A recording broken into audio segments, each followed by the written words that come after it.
Dee doo dee doo dee doo dee doo dee doo.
Okay. Oh, it's early. It's very early.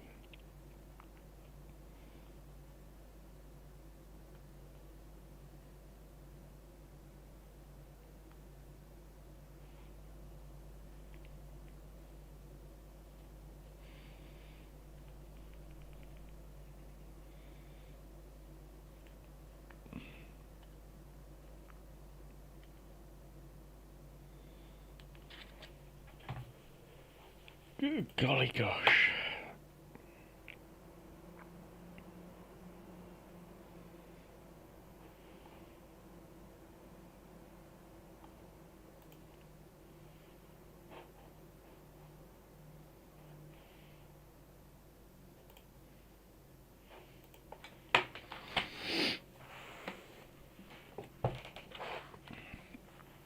Where are my glasses? That would be a good start, wouldn't it?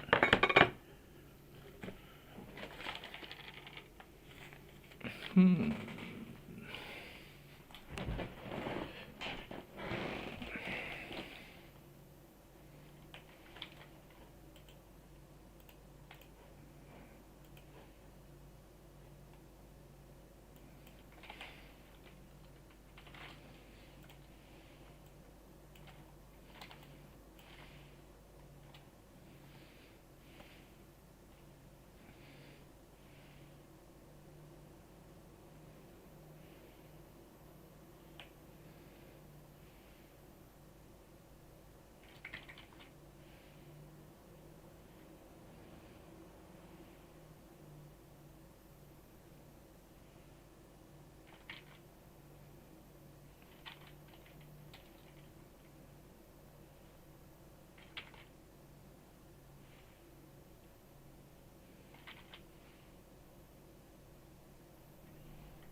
Thank you. Thank you very much.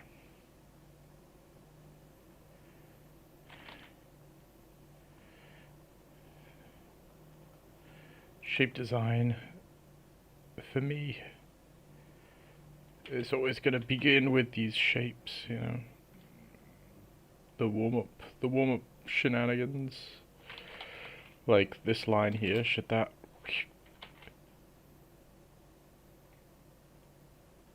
bend in? What? Yeah, probably.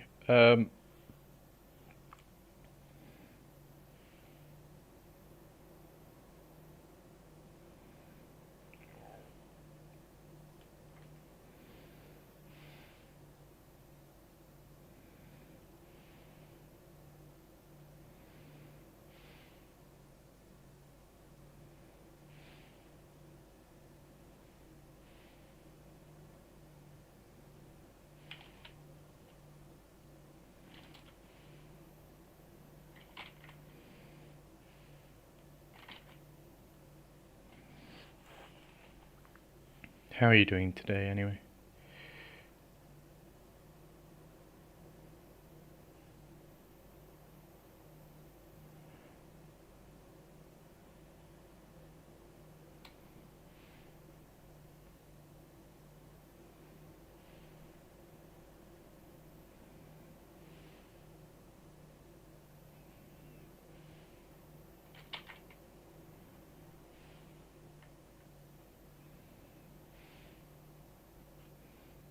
Good, good.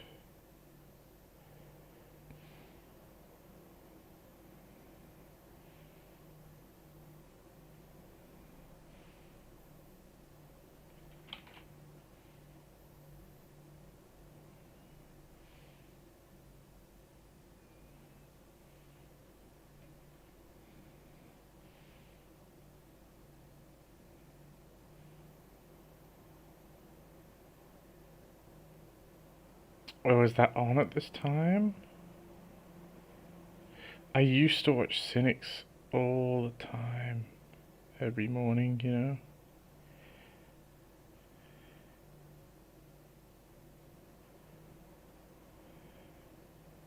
I think I probably owe him.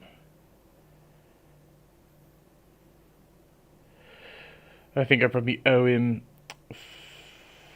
for his influence on like my sense of shape appeal.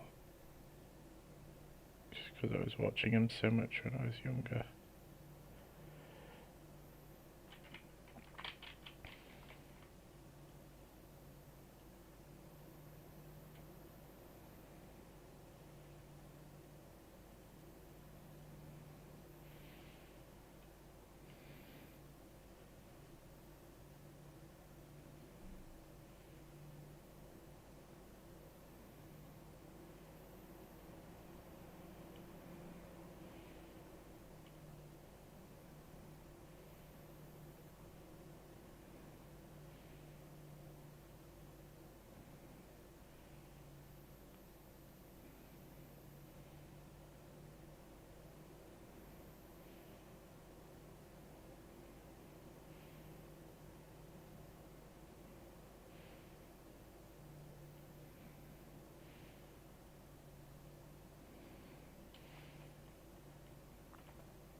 How is Chroma Core doing this year?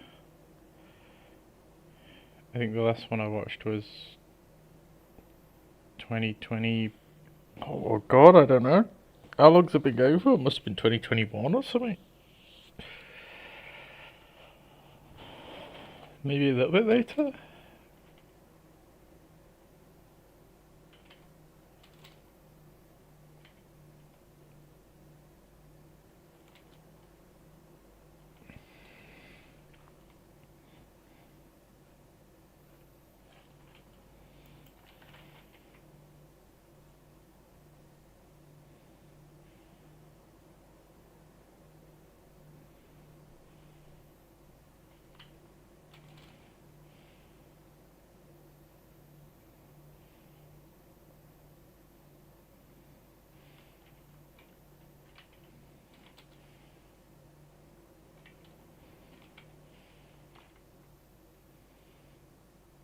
Today's the final day. What is there a prize for winning? Or is it just for the glory of saying you won Chroma Core?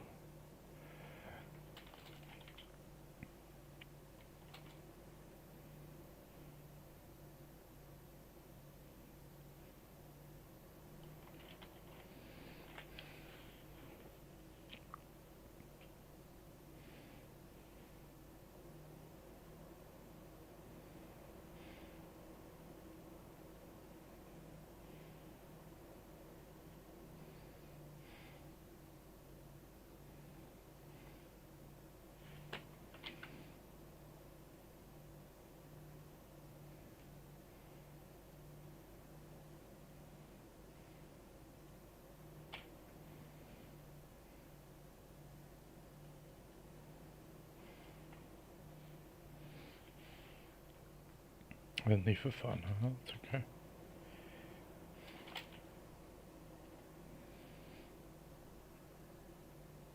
I was thinking there could be like a, I don't know, Cynic's just courses, doesn't he? Maybe you're doing like a free course or something, or a free license for a program, or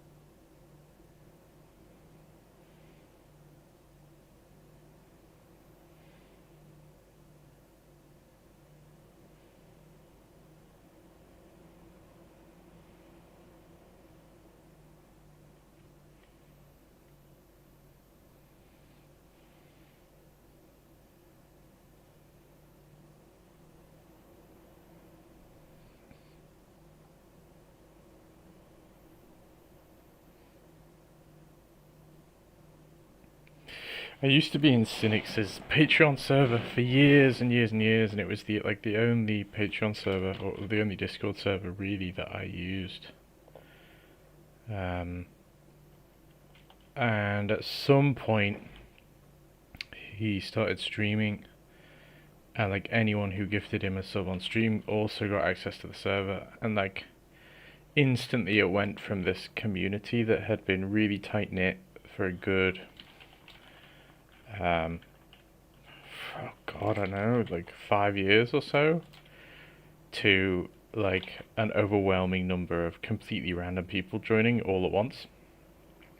And so you would just hop in VC and all of a sudden you didn't know anyone. Which I get is the point of Discord, meet new people or whatever. But at the time, it's just a bit much. Like I sometimes you don't want to have a conversation with a brand new person every time you hop on a chat. So I stopped using it. But I wonder if I went back, how many people I would still like recognize. How many people are still in there from the very very early days.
Naka.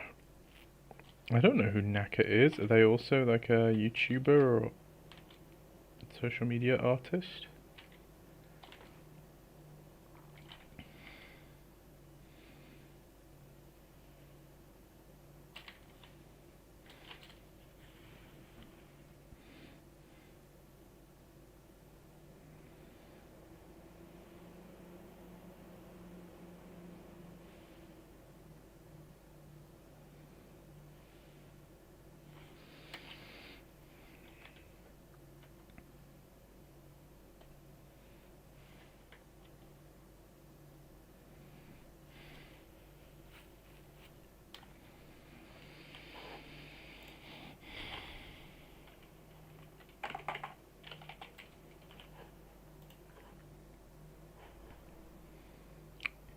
Almanaca.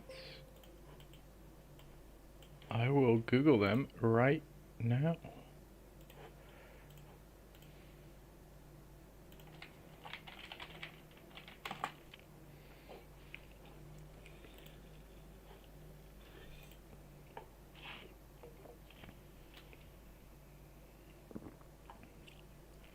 Oh wow. So reasonably, I say reasonably small, way bigger than me, but like, still reasonably small, not that many videos. They did some kind of event.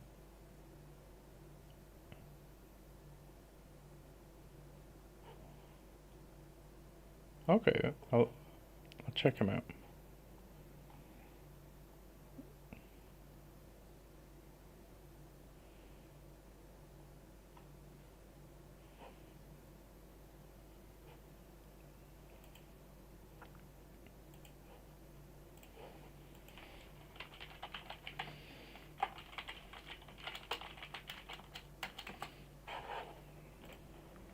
We're gonna draw more lobsters today. We're just warming up.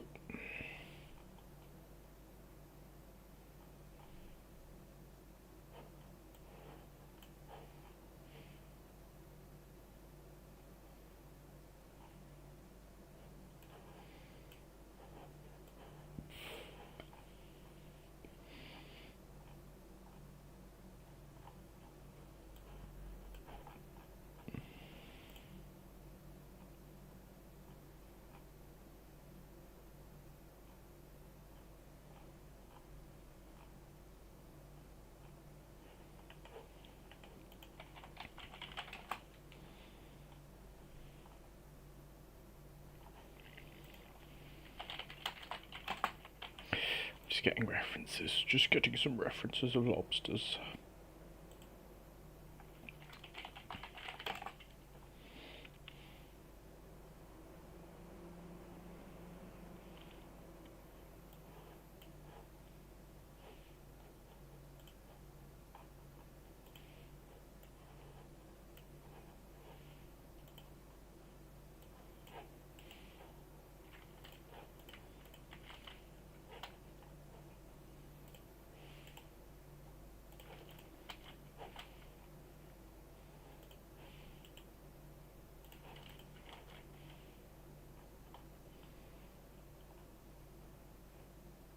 There are so many different kinds of lobster.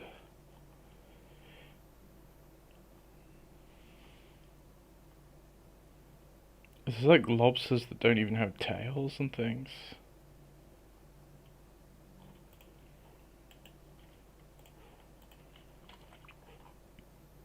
I think I've been too generic thus far in my depiction of lobsters.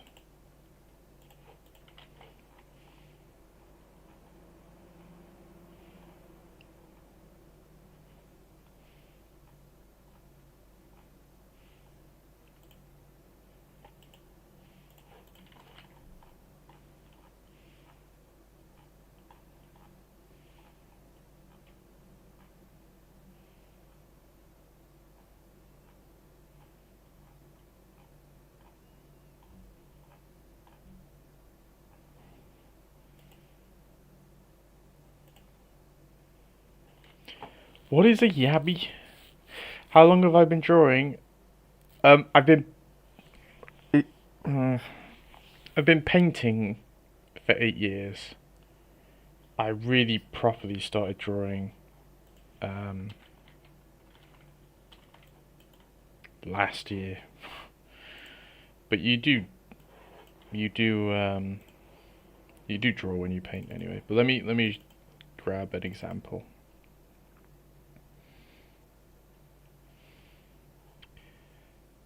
So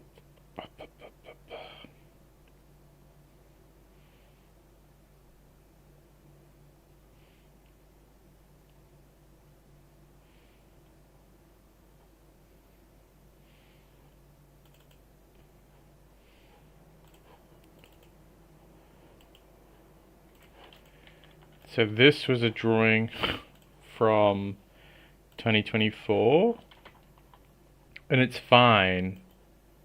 but like this was the quality of my ability to draw straight lines and draw like confidently and draw shapes and things. The perspective's correct, so like it's technically right. And then in 2025, it's just a screenshot of my file explorer. I did a lot of drawing. I was basically doing like a page of drawings a day, all year. And very, very quickly, my drawings seemed to improve. So that was last year I did this big push, you know. Blue lobsters. Do you know what? We'll be loose because with the frogs I did toads as well. Yabbies. They're crayfish. Yeah, I'll accept. I mean, they literally are just blue lobsters, aren't they? Looking at them. So, I mean, once I colour them in, I'll definitely colour in a blue one. Isn't there like a blue lobster meme?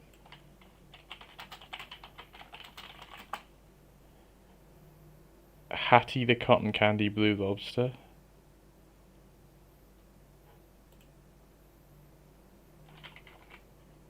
This blue lobster that I see appear everywhere.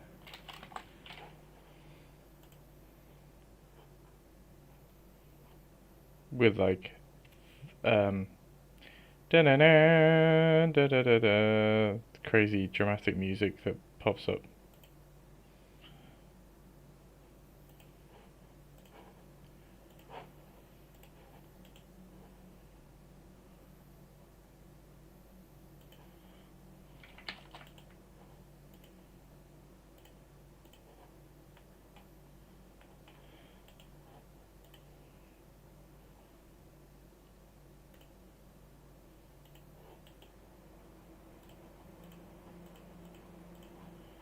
Okay, I have my lobster references.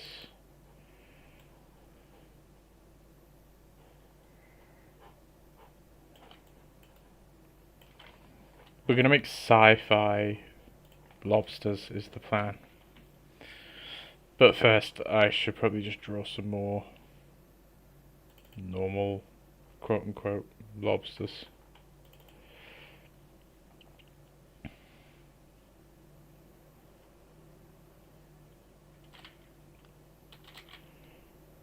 Get into it.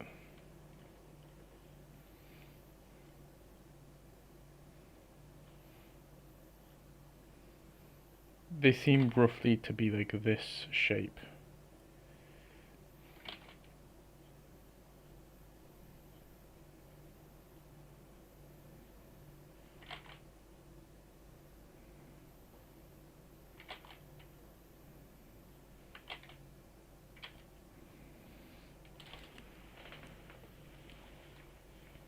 And then they've got little lobster like noses.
And all their little legs are attached from below, down here.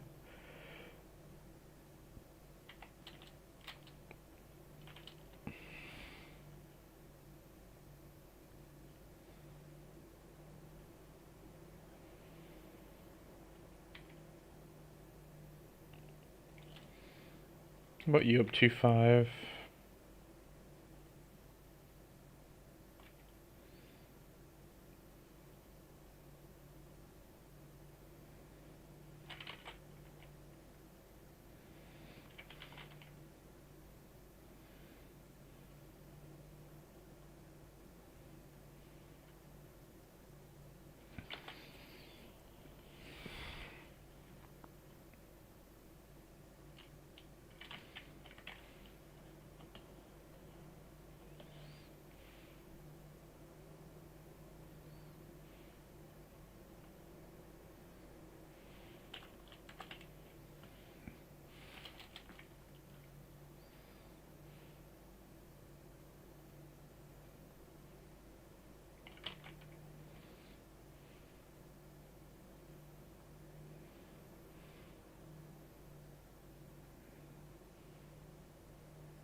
Thank you.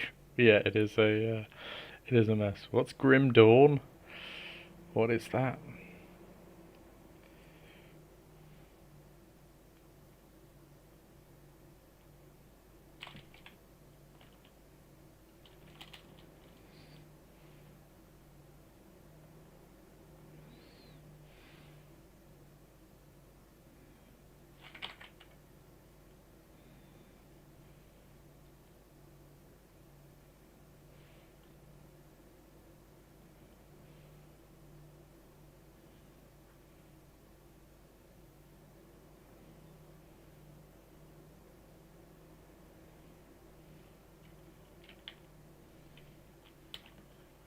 Maybe I don't want him down there. I just felt like he's getting a little squashed.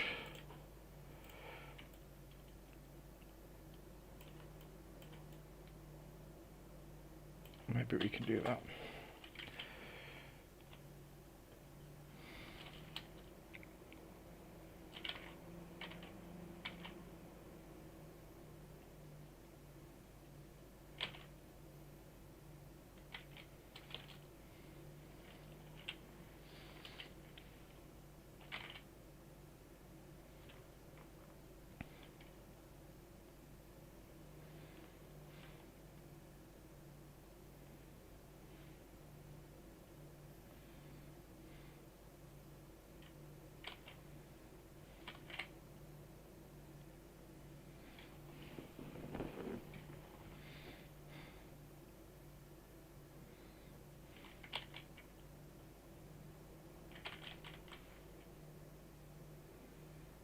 It's a Diablo game.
Oh, yeah, yeah, yeah. I'm Joe. I draw and paint. So, like, this drawing stuff is half of what I do. The other half is very, very, very different. So I draw this kind of stuff. Um, I also do this kind of thing. So if I hold on. So I do these like, I don't know, they're like mock-up animation-y shots. This is for my world Trowflod. It's about a giant tree iceberg. And you can see the drawing stuff coming in, but like it's very much kind of painted over. But I also do like kind of, I don't know, your more generic fantasy illustration stuff where these characters have to be designed separately. So I'm big into like painting. But then yeah, at the same time I'm drawing like stupid stylized lobsters, right? And I think I'm always torn between which one I should go for. Recently, so we just did frogs the other day, and it's my first time like coloring in these kinds of drawings because I've been doing these drawings for like the past 2 years, and it for whatever reason it just hadn't occurred to me to color them in. um, so with these frogs earlier in the week, we drew them all and then yeah colored them in. So I think that's like going to be a nice way to blend the two, is sort of bring the drawing and the painting closer together. But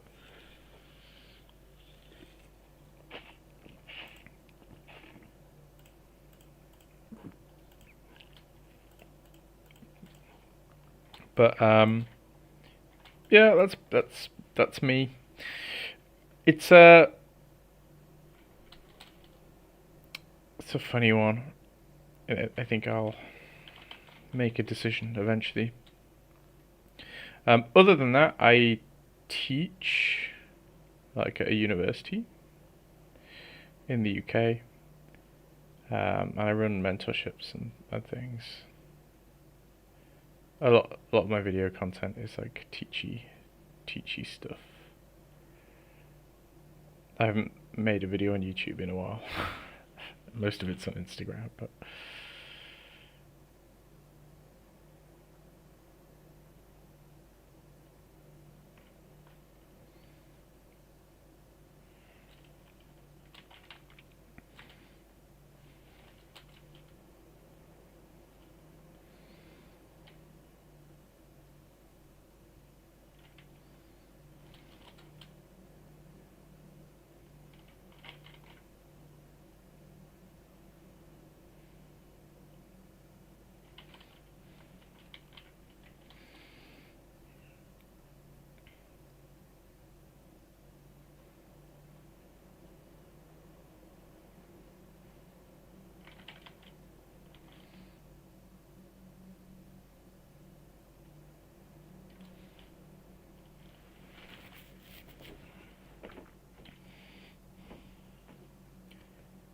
it's kind of just a visual library, but also to make a. It's for content. I'm so content brained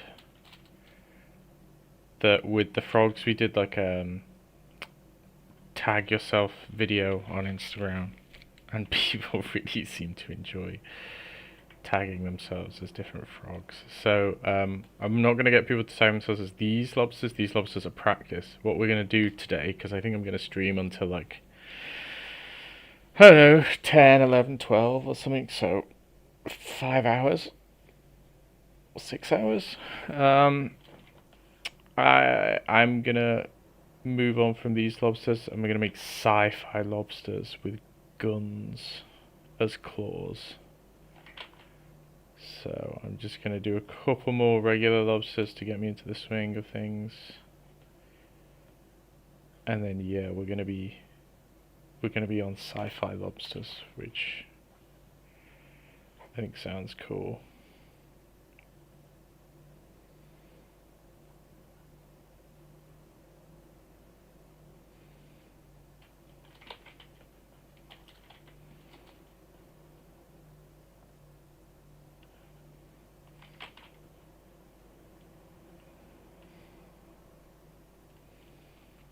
Bullet shrimp.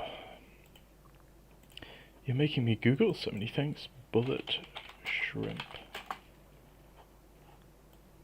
Oh, like a mantis shrimp. Oh, pistol shrimp? Bullets made of bubbles? What?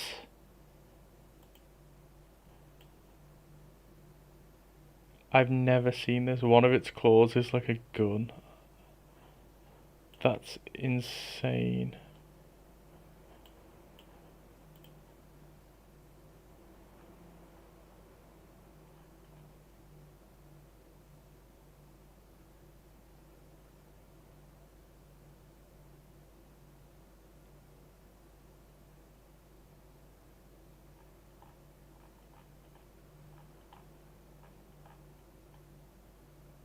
That's nuts. Okay. Now you learn something new every day.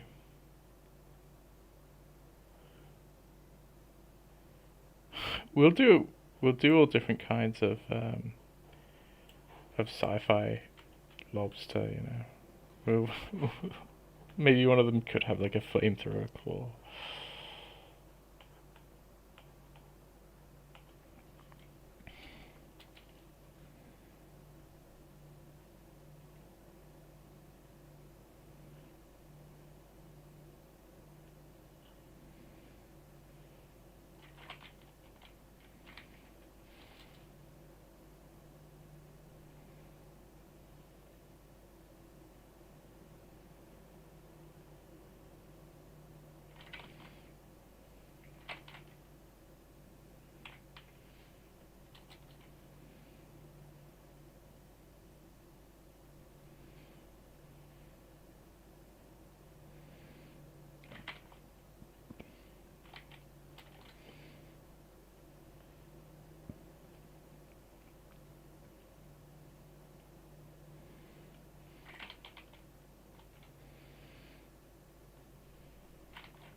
is the menacing lobster.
Hello, Bone Stealer. I hope you're not. Hope you're not working today.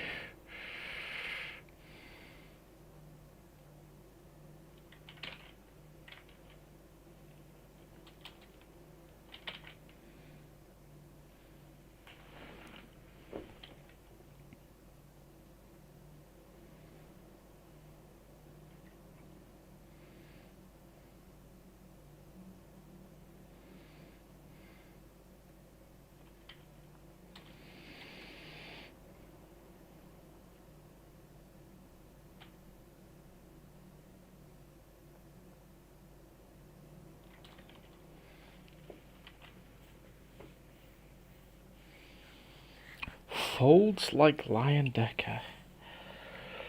Ah.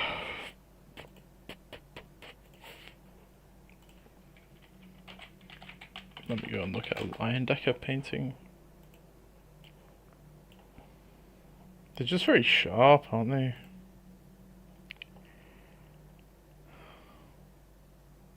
Yeah, simple and sharp.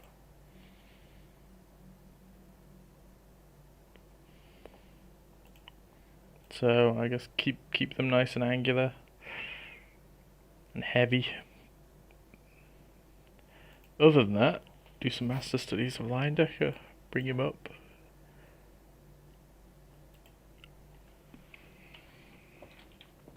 I have no idea what a cotton candy lobster is. Is that the blue one?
My favorite artist is oh, that's a slightly difficult one. It's probably gonna be Craig Mullins. Let's be honest.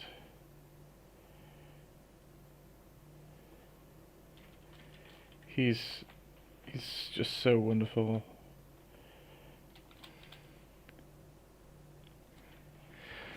I think the biggest thing I'm sort of inspired by with him is just the range of topics he would paint.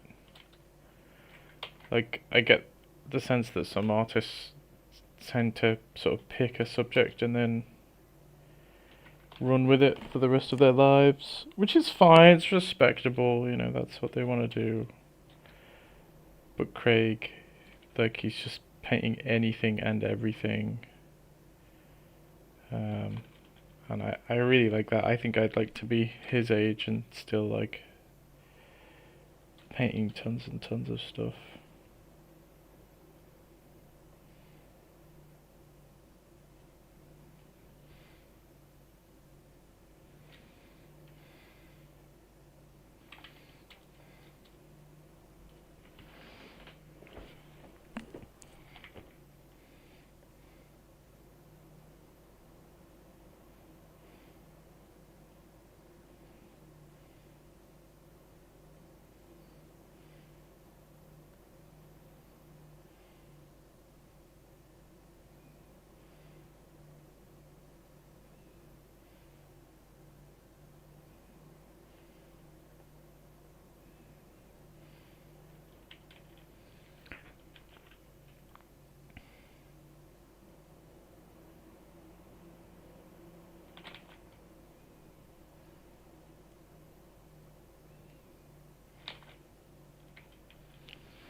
Have you heard of Craig Mullins?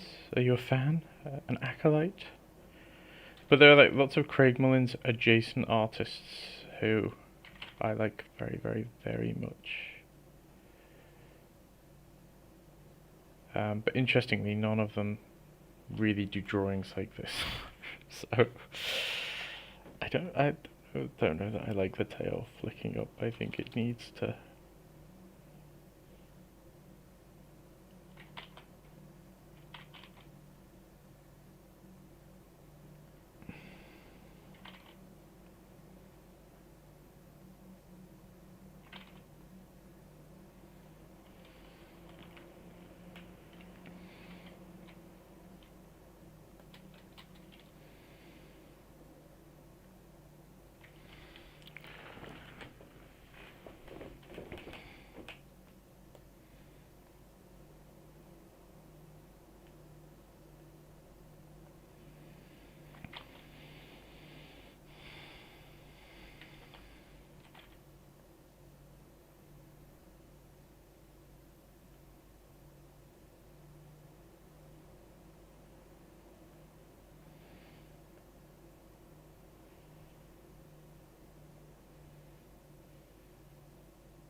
But yeah, there's him, Devin Corwin. I'm a big fan of Devin Corwin.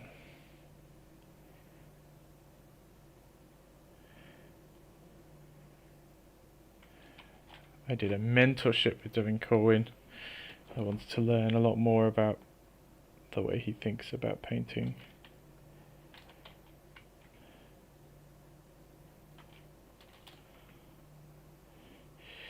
I do like Schmitty. I feel like I like Schmitty for his. I like Schmitty for the technical side of his painting. But all of these other people I'm mentioning almost like within their painting is a sense of design.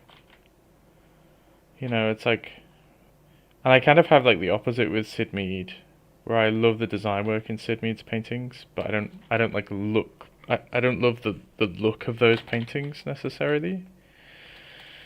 Um, but yeah, it's the opposite with Schmid, where like I love how he paints,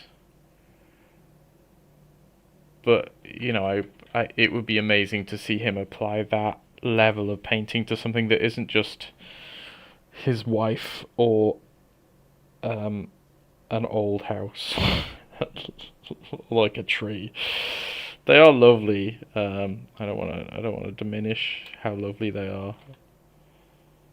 You know.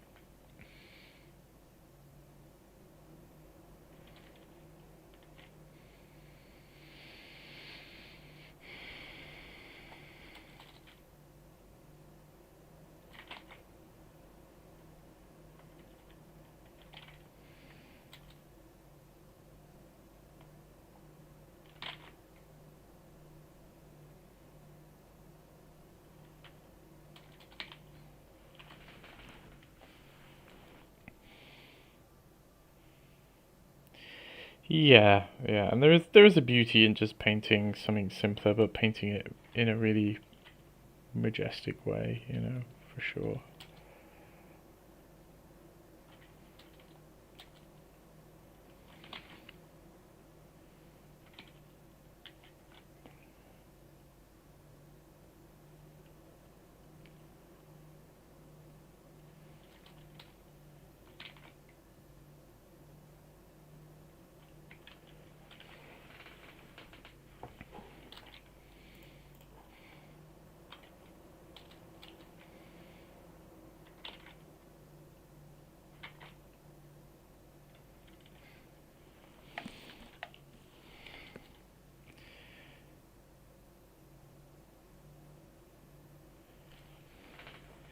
I really like Andrew Lee,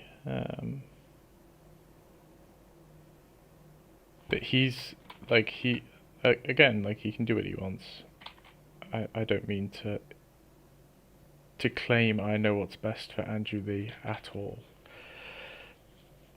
But he was pumping out paintings and paintings and paintings, and some of them are really really interesting in terms of again the subject matter. Like he was coming up with weird stories about like space herders, and I was like, oh, that's really really cool. And I'm interested in seeing this taken further. And now that he's like touring Australia as like not an artist in residence, the opposite, an artist never in residence, an artist that travels the land. Um, it feels like all you see in paint is like a a park over and over again, or like a couple of trees or something. And they're very very beautiful paintings. Don't get me wrong. Um, but like I miss his little like concept sketches where he's going, oh look, almost like the little spit painty stuff. I think so many of them are really cool.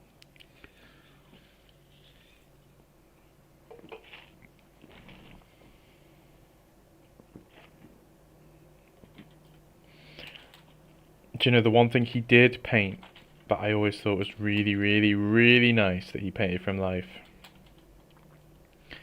was whenever he painted bin bags or cardboard boxes. That man painted the nicest cardboard boxes I've I've ever seen. Okay, how's that lobster looking? We do need like a long, thin lobster, and then we'll move on to lobsters with guns, I think. Oh, let me pull up a Bloom's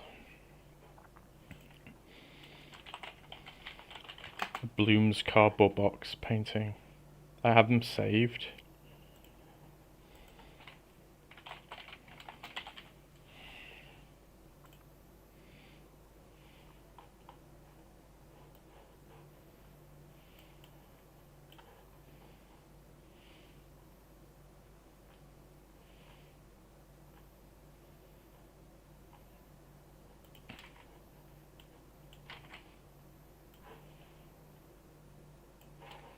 Look at that.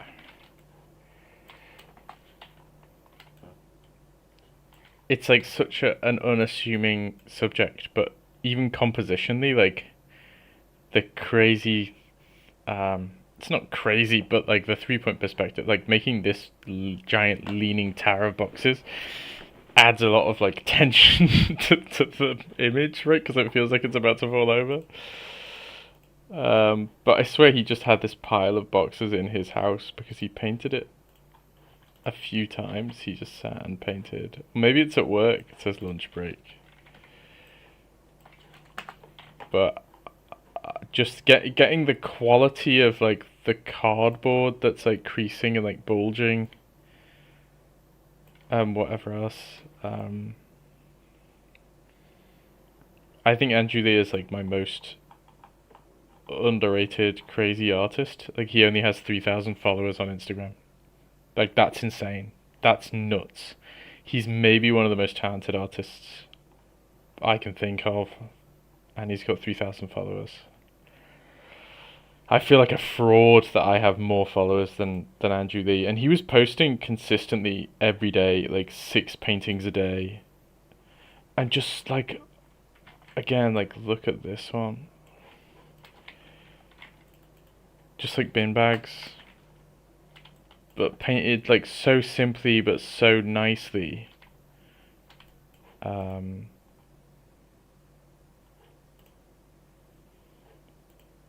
I think there's a really just a quality to his paintings. I could spend all stream going through Andrew Lee paintings, and this could be an Andrew Lee appreciation stream.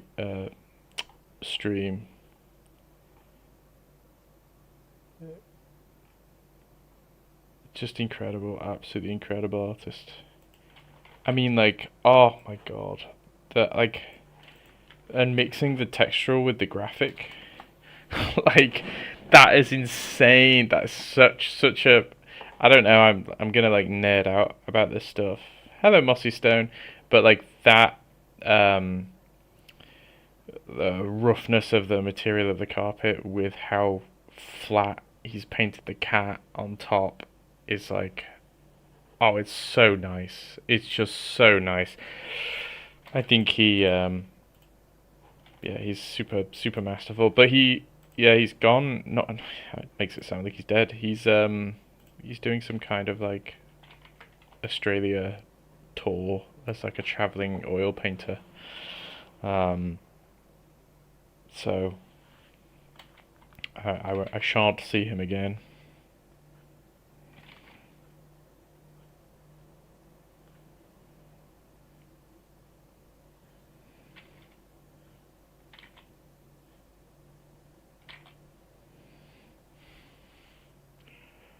Thank you, Mossy Stone. Thank you.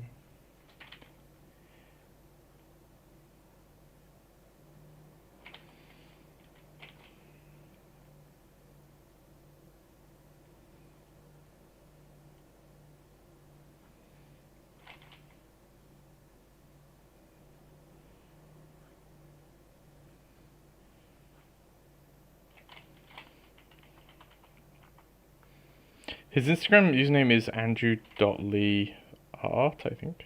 It used to be Blooms, but he changed it to just be his name.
We're lobstering. We're lobstering.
How are you doing today, Mossy Stone?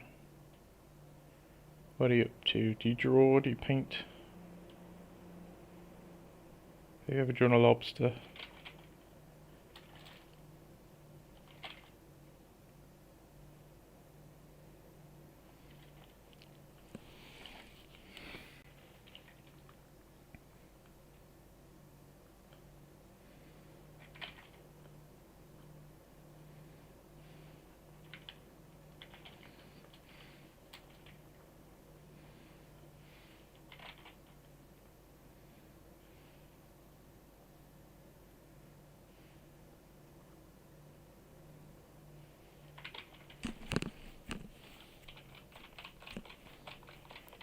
I don't like that.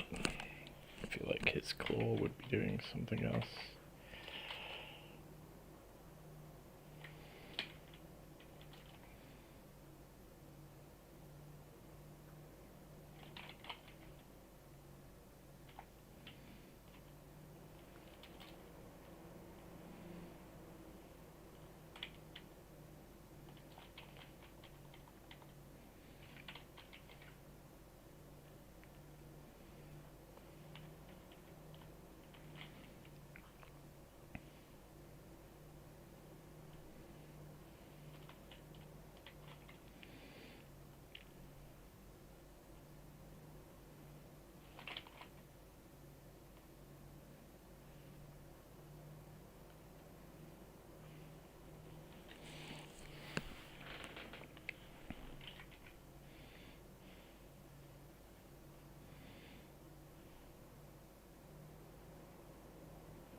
Where are his legs gonna go is the question.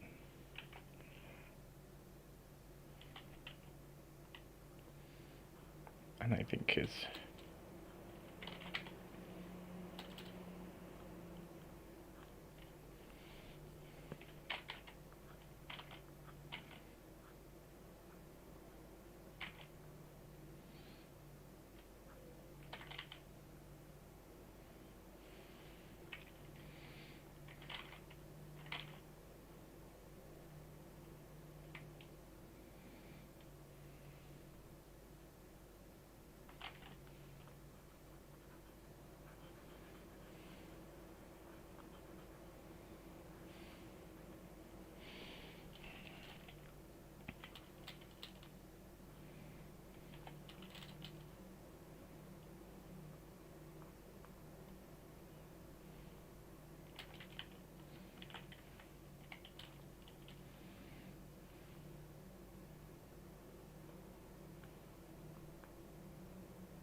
Thank you, Anna. How are you doing today?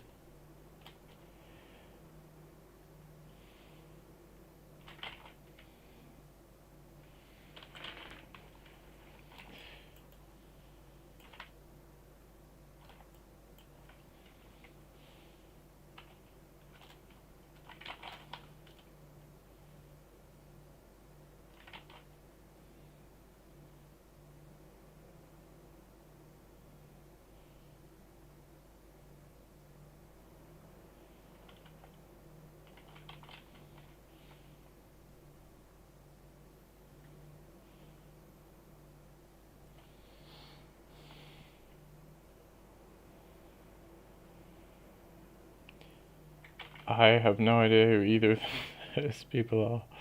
Let me look them up really quick. Who is it? Mike Azevedo.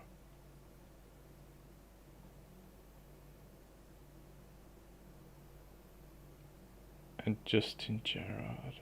When you say even, do you mean Evan, like Evan Amundsen, or is you just using the word even? Mike Azevedo. Have a looky. Oh yeah. Yeah, I like this stuff. I like this stuff a lot. It's a very nice compliment. Wow. Who is the other person?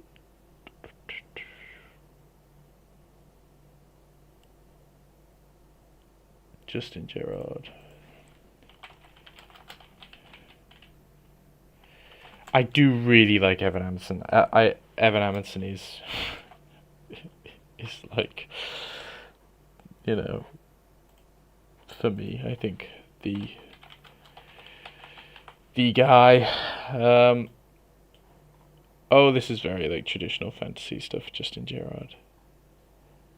Fun shapes. I like this stuff a lot. That's fun.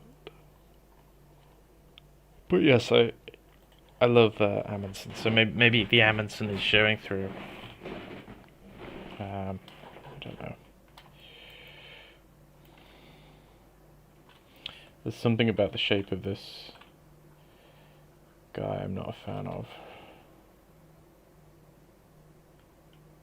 Yes, I prefer that.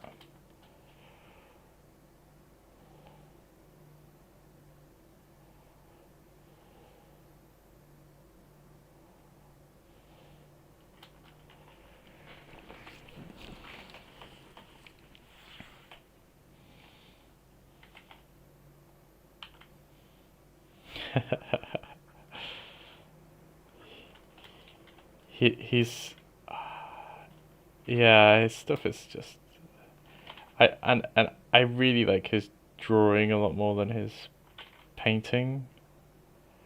Like when he spends 500 hours painting a thing, I'm not that like bothered about it. But his little, even like when he signs sketchbooks or when he has like a roll of paper that I saw at playgrounds covered in like crow drawings, and you look at them and you're just like, oh my god, how do you do that?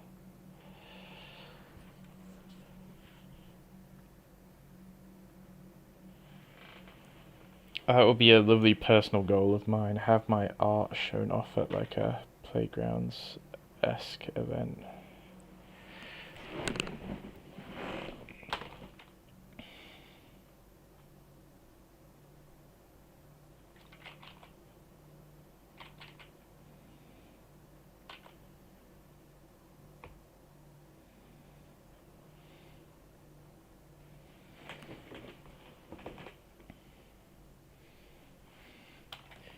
Can I fit another lobster on this page?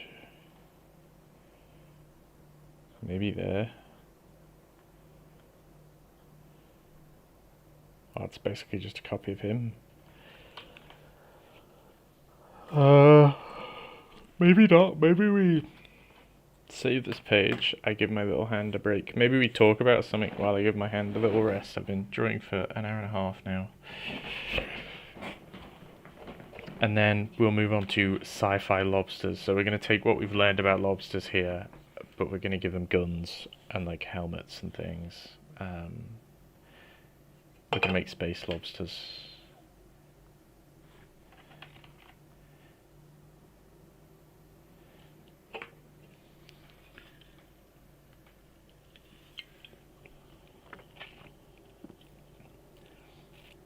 Just bash out a quality sketch. It's not even. I mean, if you I don't know if you've ever watched Evan draw live. And even like Kim Jong-il, I've not watched him draw live, but I've watched him draw live on the internet, if that makes sense, not in person.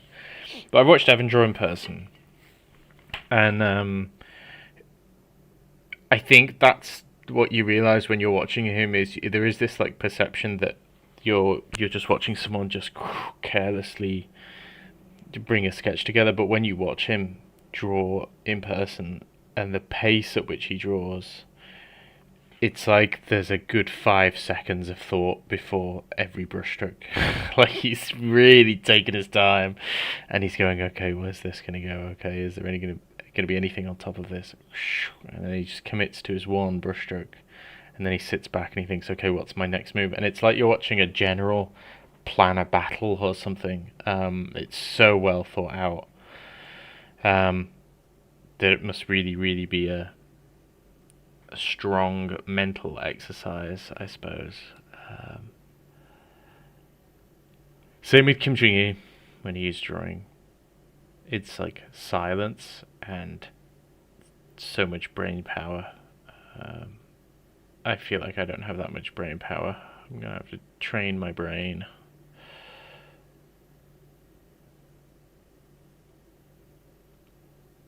Ooh.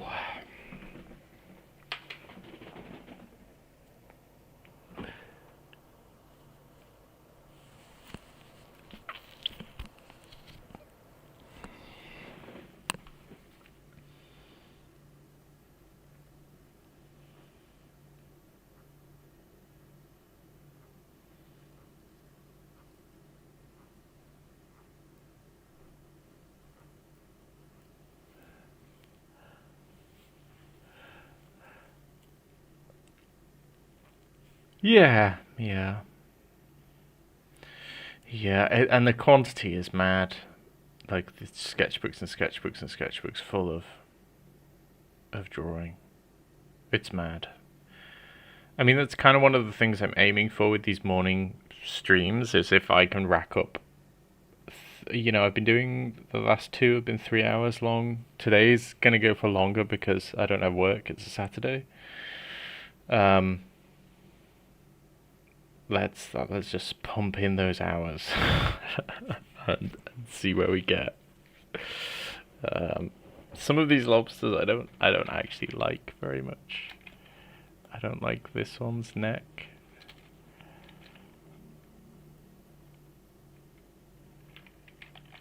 I think I do prefer that. I don't like that this one that I've just done feels so organic.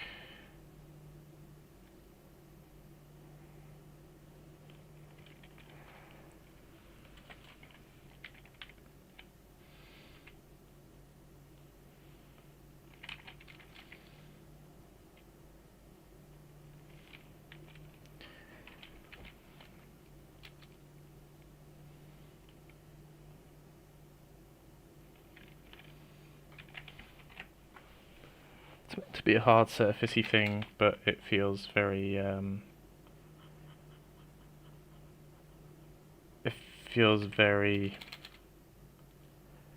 not hard surface at the moment. It feels very organic.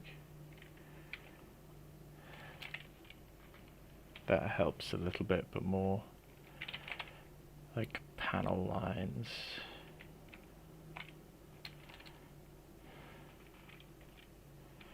Maybe it's the eye.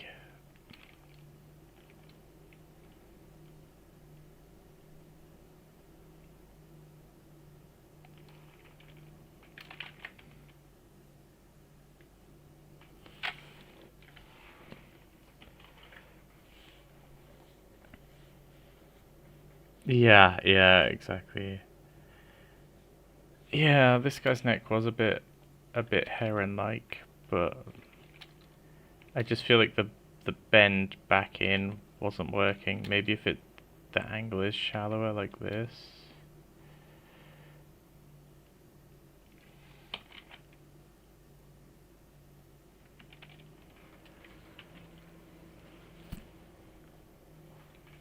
Wow, I don't know.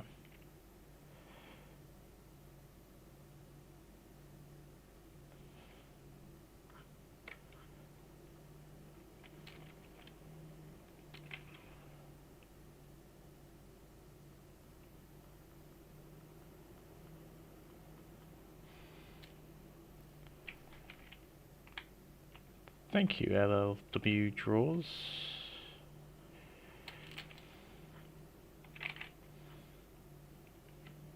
Maybe I was onto something with like the...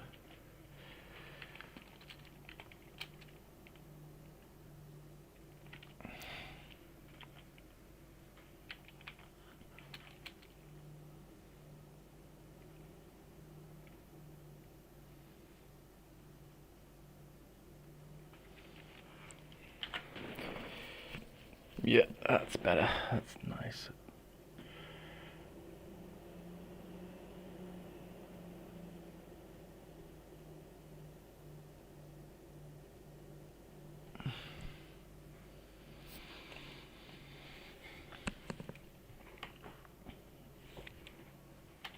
Okay, let's...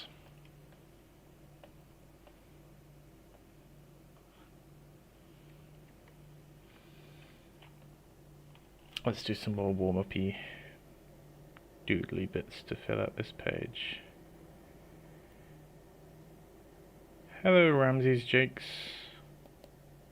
How are you doing?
Thank you, thank you.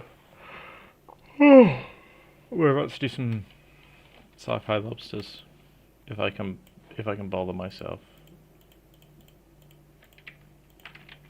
Because we did fantasy frogs last.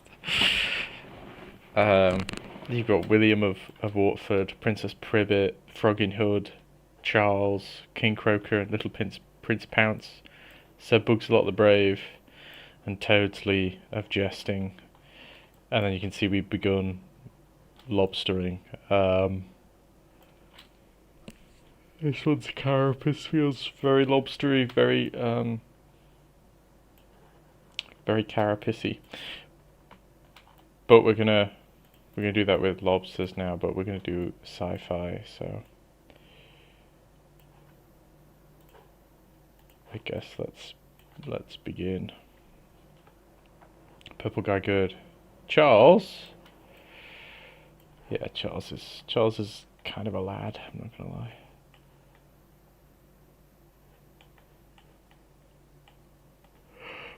Sci-fi lobsters.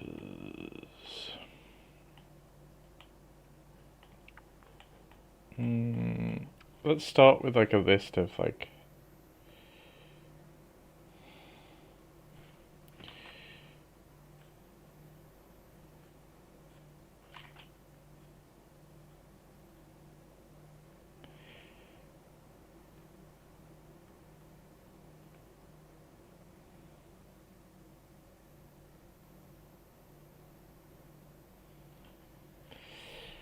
I think they're all gonna have guns, right?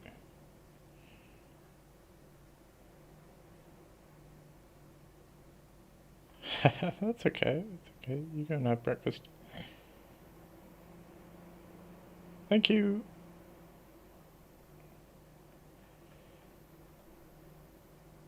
They're all going to be military. I think we could have a sniper lobster. Like a police. Or like enforcer lobster.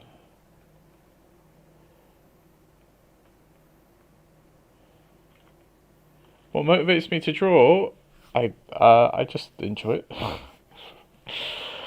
I honestly think there's like a when you play a game like Minecraft and you're or Factorio, two games I really love, and you're like building up this giant thing, but you're building it up piece by piece. There's a great satisfaction in. So, for example, in Minecraft, you build one house, and then you go, oh well, now I need another building to do this. Especially modded Minecraft. Now I need this building, and before you know it, by just adding a little building, little by little, you end up with like a sprawling town or a city. And it's really insanely satisfying to sink your hours into that and then turn around and go, oh my god, like this city is expanding and expanding and expanding. Like you'd never sit and build the city all in one go, but like watching it expand. Same thing with Factorio, like you start small. You couldn't plan. Well, you could if you're like a Factorio nerd, but most people could not plan centrally like what the end result's gonna look like. But just over time, by building one little component at a time, it scales up and it becomes this like sprawling mass that's very difficult to figure out what's going on. And part of me at some point just sort of went, well, if I can get the satisfaction from creating things in Minecraft, I could just do that, but sort of make it a little bit more productive by. And now I'm not building in Minecraft, I'm building it in Blender, or I'm drawing, right? And it's the same thing, I'm just like building up. I'm like a hoarder. I think the satisfaction for me comes from hoarding pages and pages and pages and pages of drawings and just looking back at them and going, wow, I drew all this stuff, and like watching yourself progress, just like you would watch yourself progress in a game. Like it is nice in Minecraft when you eventually get like netherite armor, and then you can look back at like your starter house and be like, look how far we've come, you know. And yeah, very similar. So I'm doing these lobsters now, but let me go find like the first page of these drawings, or it's like a proto page, in that it doesn't quite look the same.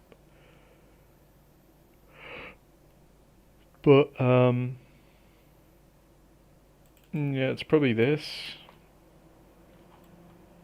And it wasn't that long ago, so I've painted for a long time before I've drawn. But I drew these three little random characters in 2024.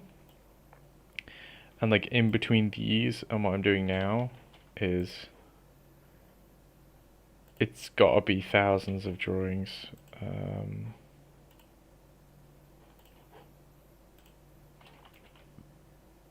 But I'm speeding up. I could draw loads of crazy weird stuff from my imagination and play around. But yeah, like Minecraft, when you play Minecraft, you're not aiming to get better at Minecraft. You're just enjoying the process of creating things and then looking back at what you've created. And I think it's kind of the same with these drawings. I don't really have a goal in mind in terms of what I'd like to improve. I'm just like making fun. Even when you like overlay them like that, that's kind of nuts. But yeah, I'm just making fun stuff. Like maybe Wizard Pig needs to be a Necromancer Pig. Maybe they need to feature in something. I don't know. But yeah, that's what motivates me.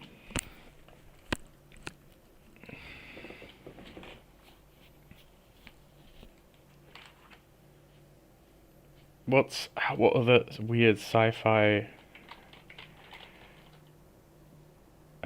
roles?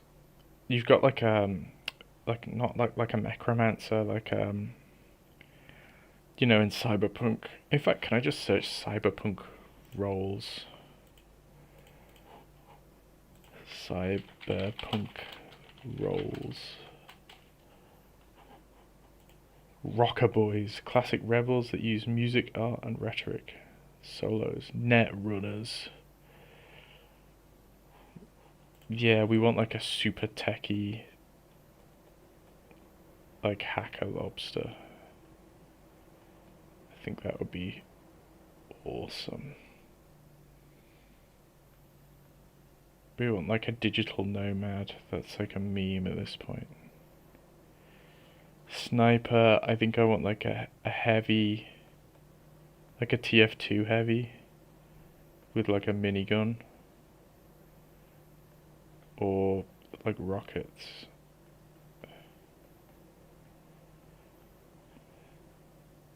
I want like we could say a runner, and he'd have like a pistol, pistol sword combo. Any other ideas, gamers?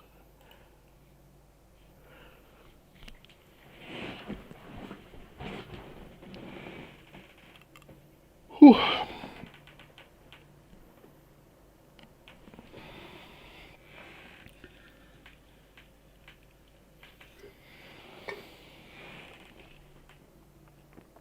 Scavenger, good morning, Kirsty.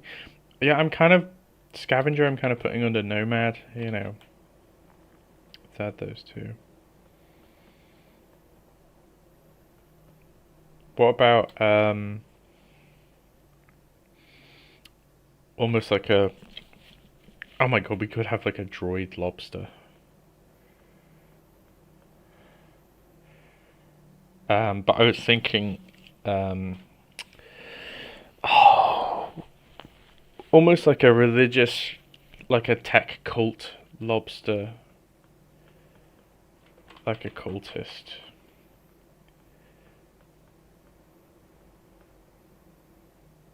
That's like, they have an orb. All cultists in the future have orbs, don't they? Little tech orbs. Something like that.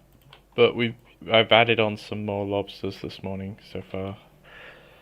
But these are practice lobsters. Now we get to design.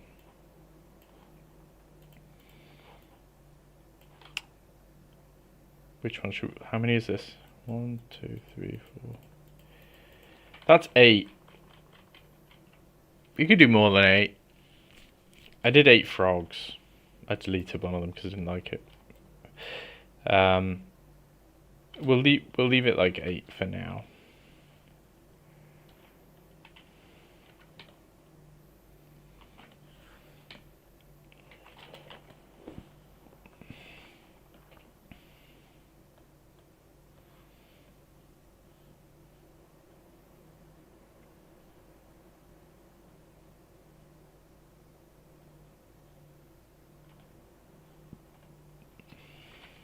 That's like the profile of a lobster, that line. Wow.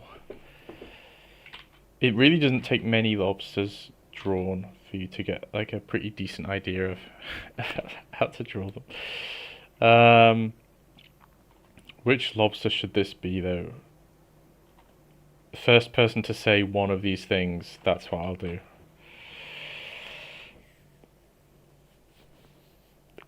Choose your lobster. Pick your fighter. Well, I check Messenger. Cultist. Wow, that was quick. That was very quick.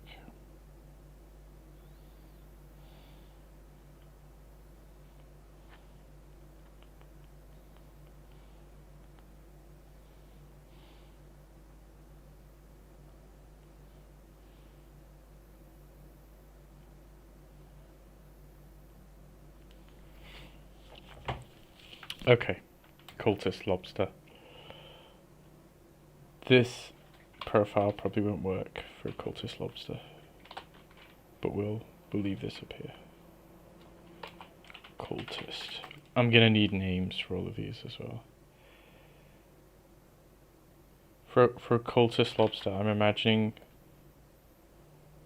first of all that we have an orb, obviously, but that the cultist lobster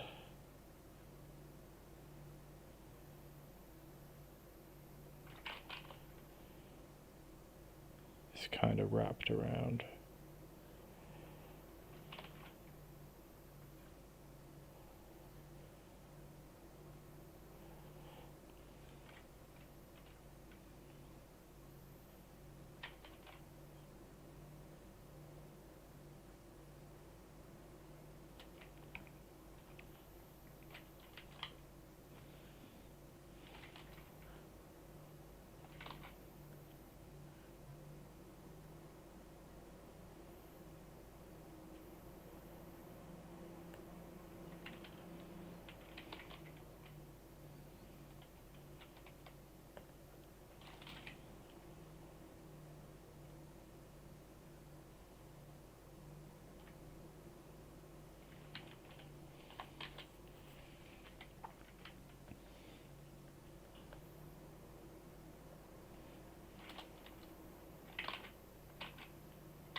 It should really, I just need to decide where said orb is gonna go. I was imagining it was kind of like curled up around it, but I don't know.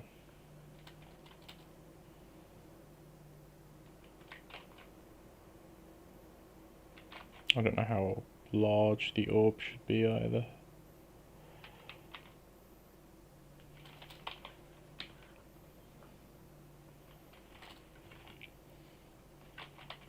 And I think I prefer like those shapes.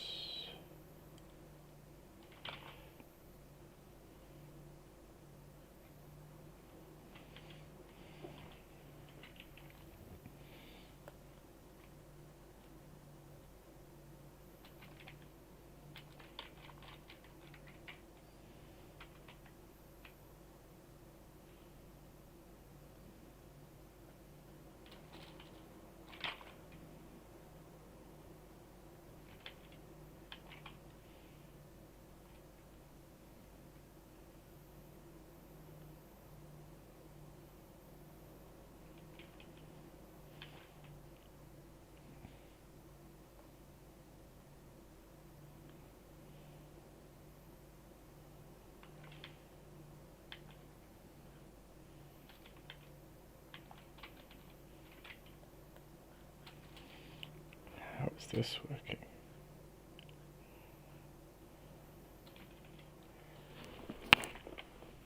Ooh.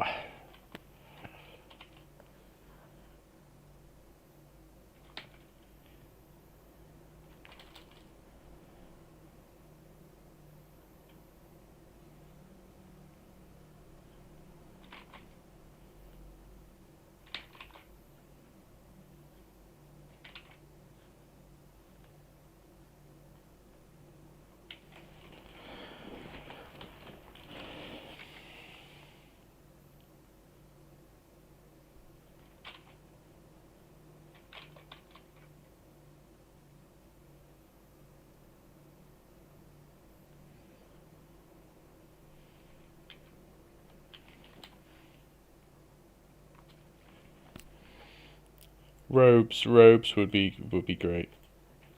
We'll get robes in.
Let's just get rid of the orb for now. We'll add it back in, gamers.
I'm not super big on my sci-fi, so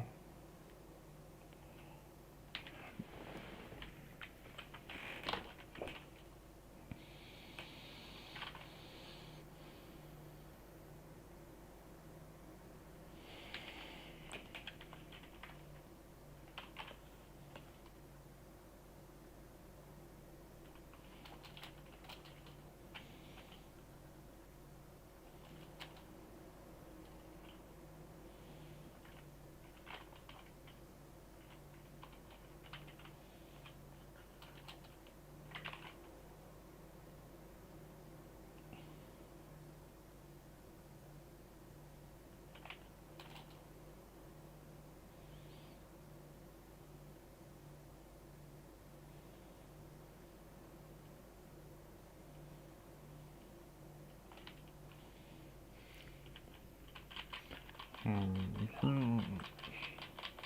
They've got to be like augmented. I think they'll have like robotic claws or something.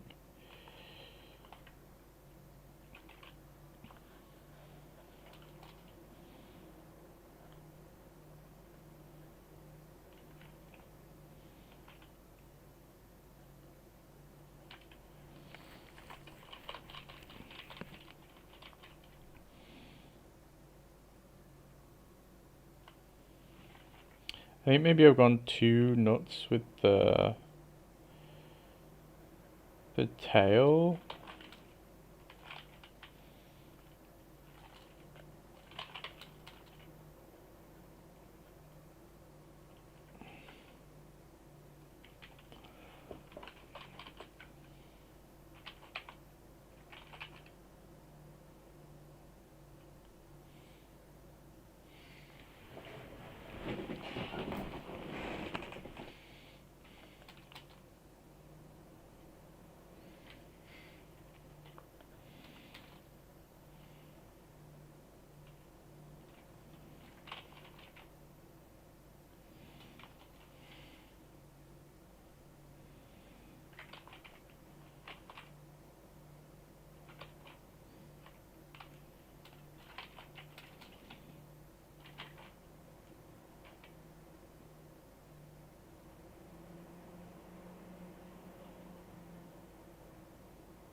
That's true. That's true. I'm just thinking like the weight of it, or like maybe it should come back around and like curl under something.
I feel like it still needs a big...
He's got cybernetic lobster on.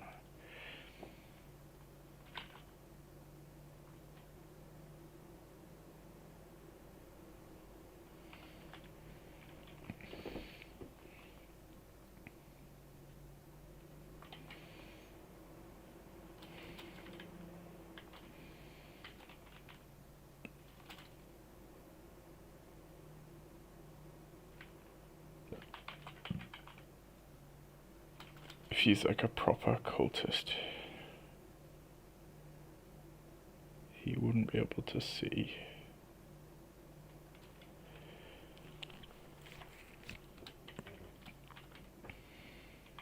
I do think that tail needs changing. I'm gonna commit.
I don't know, some kind of orb.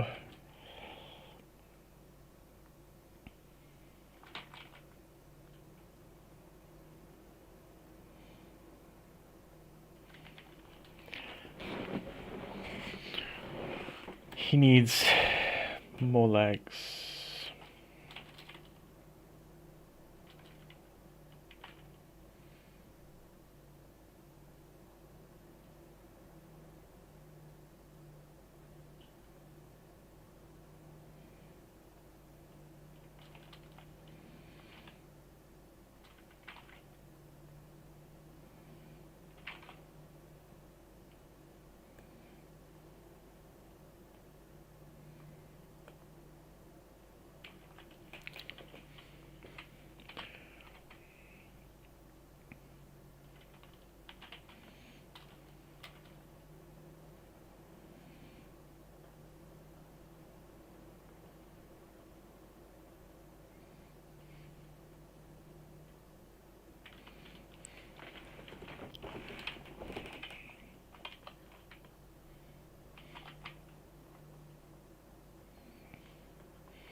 Ooh.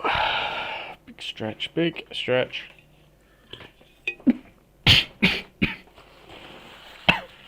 I'm dying.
We need names, gang. We need names.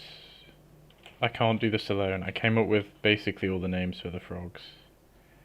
With the help of my fiance. She's quite good at getting names, but she's out all day, so I need help with these names.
Good morning, Zork.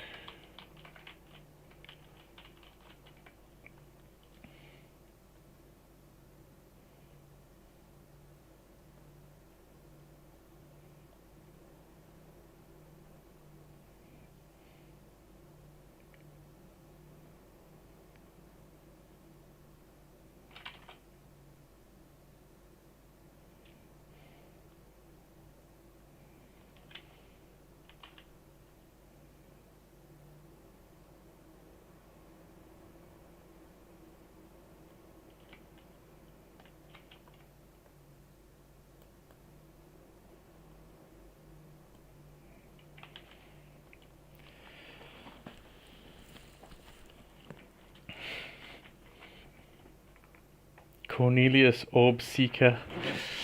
Cornelius is such a sci-fi name. I think I just imagined Planet of the Apes. Cornelius.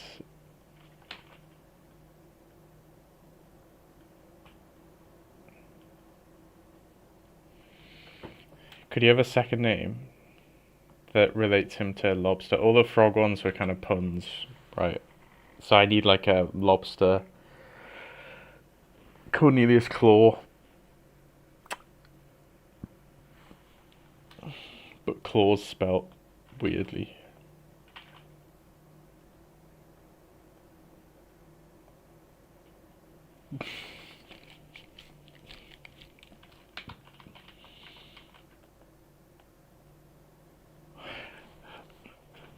Cornelius Claw.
Okay, let's colour Cornelius in to give my wrist a break. Usually I just use the auto colour thing. Object select, but my hand is hurting after 2 hours and 20 minutes of solid drawing. So we'll do some nice relaxed colouring in for a little bit while we decide what the next lobster is going to be. Kirsty, out of that list, you choose the next lobster.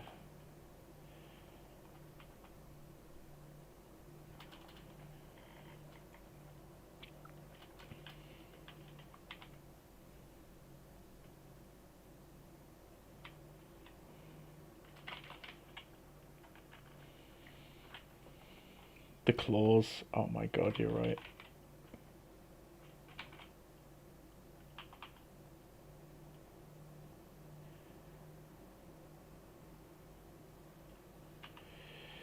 Sniper, okay. Obviously, he's going to have a big sniper claw. He's going to have some kind of like augmented vision.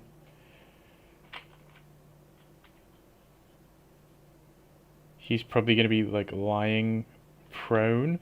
Maybe he uses one claw as like a tripod and the other claw as the sniper. That sounds sick. That sounds amazing. Let's do that.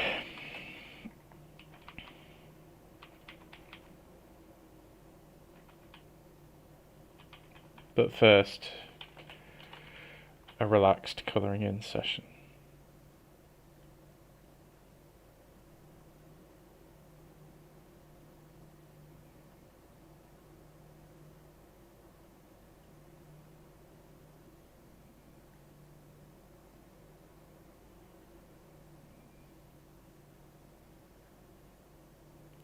What are you up to this morning, Kirsty?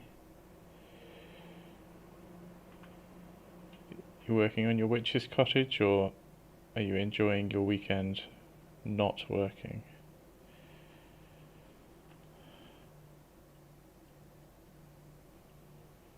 When does stream end? I'm gonna try and go till 12. I think my hand will be hurting quite a lot by then though, so we'll see.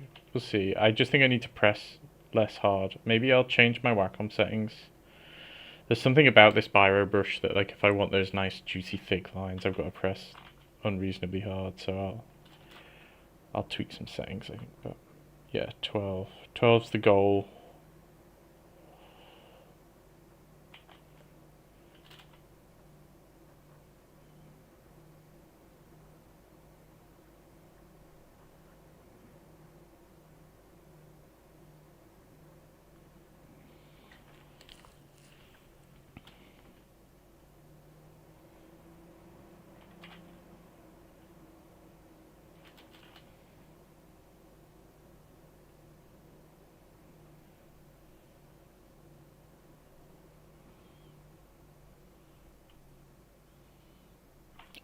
You're working today? Is it clearing on? Oh, of course, the Saturday clearing?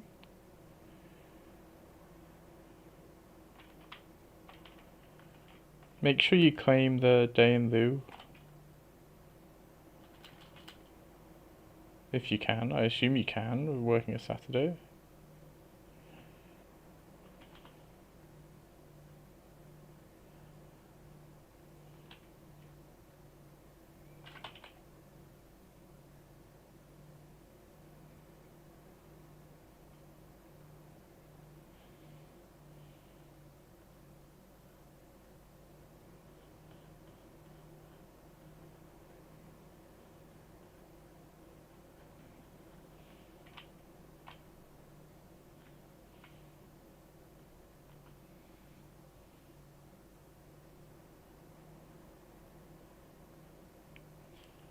Do you know what's hurting on my hand? It's not my wrist, it's my, like, pinky finger that I'm resting my hand on.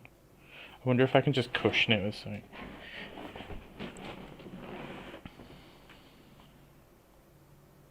Oh, you already claimed the day in, you preemptively claimed the day in lieu. I didn't know you could do that.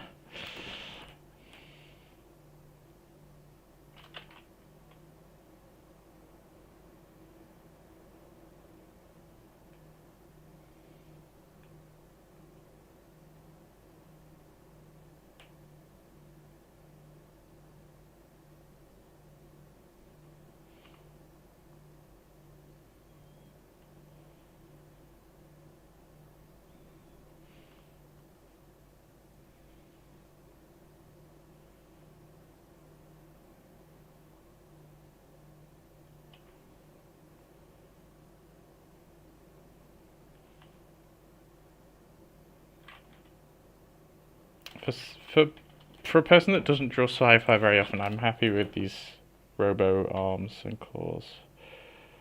They're just like a very simple bunch of joints, but I think you just offset the angle of the joint and it looks like 1,000 times better really quick.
Cornelius Claw. He's sick. Wow.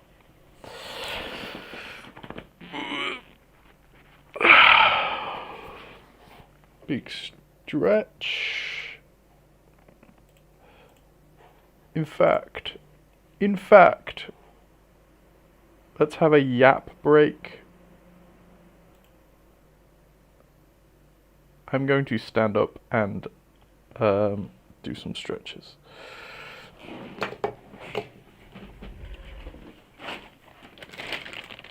Talk to me, people. Talk to me. I've got a guitar. I don't know if my mic will pick up the guitar. You let me know. Does it pick up that?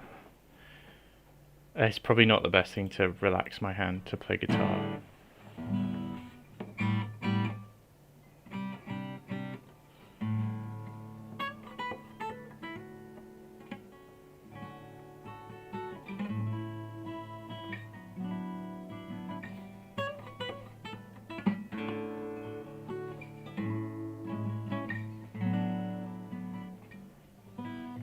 You hear it.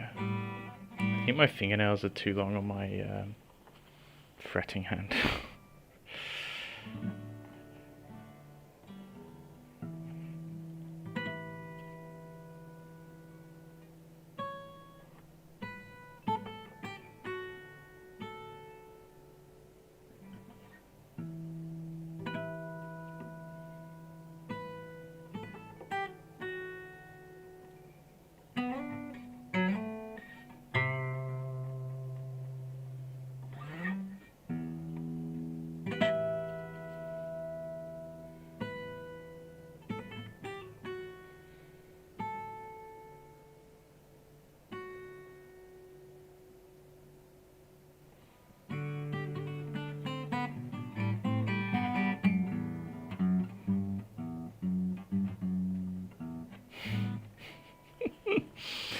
Oh, what are you up to, Zork? What are you up to this morning? You doing a painting?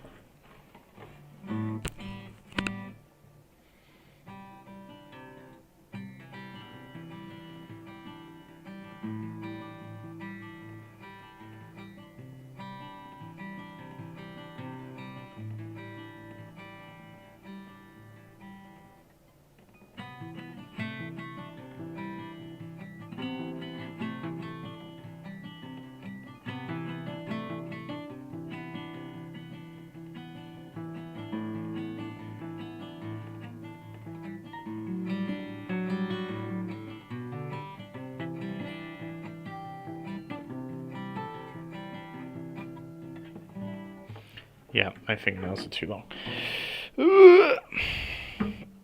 I'll cut those in good time. Okay. I'm gonna post this frog to the Instagram story to hopefully attract more viewers.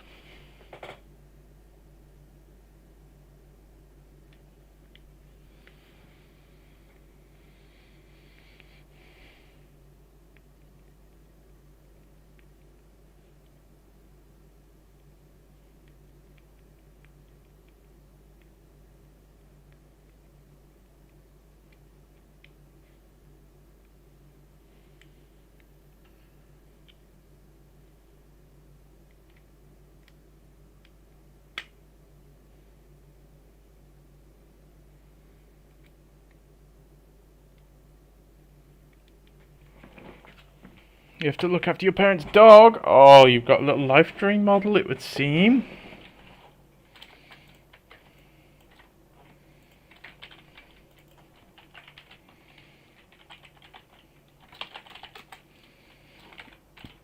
Cornelius Claw. Go down there.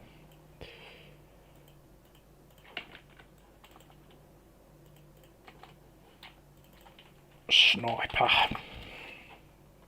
Right, my rough idea for the sniper is that, like, he's got like that's like a big eye, but like he's looking through the scope of a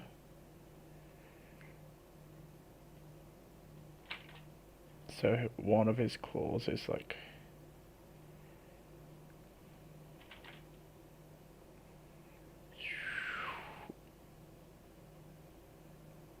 and we'll have to come up with like a cool sci-fi sniper claw. But then his other claw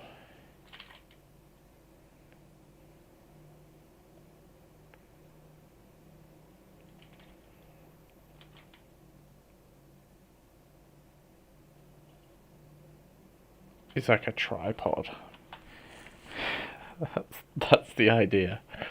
Does that make sense for Cornelius? Not Cornelius. Cornelius Claw is the cultist. Let's tick off these as we go as well.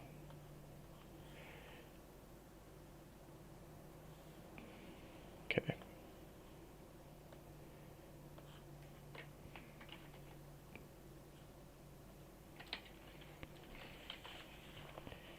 Yes, he is. Well, I found a reference. You don't like deep sea things, Kirsty, so feel free to look away. It's not that. But I found a reference of a very strange looking lobster with like insanely long claws and no tail. So maybe that's the sniper. Although you'd think he would need like a long tail for stability, and I think that would fit his shape language. So we'll leave him with his long tail.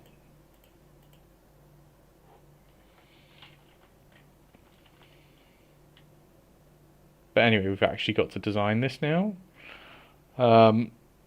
instead of just doodling.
This is ridiculous.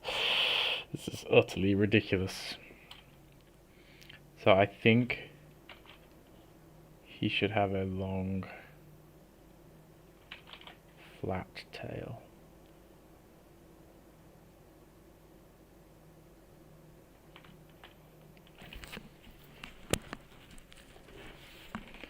Something like that.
Does it need a scope?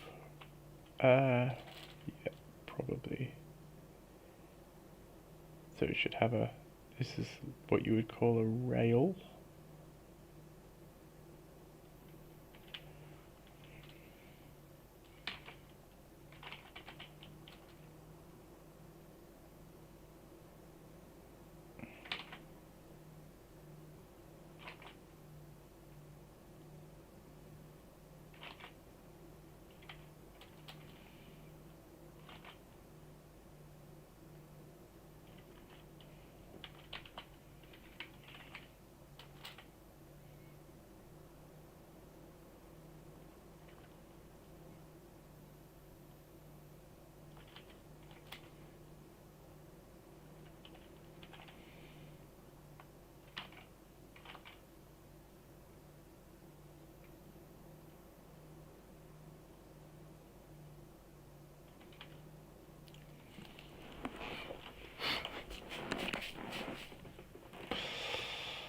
Ridiculous, ridiculous shapes.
Oh, oh God.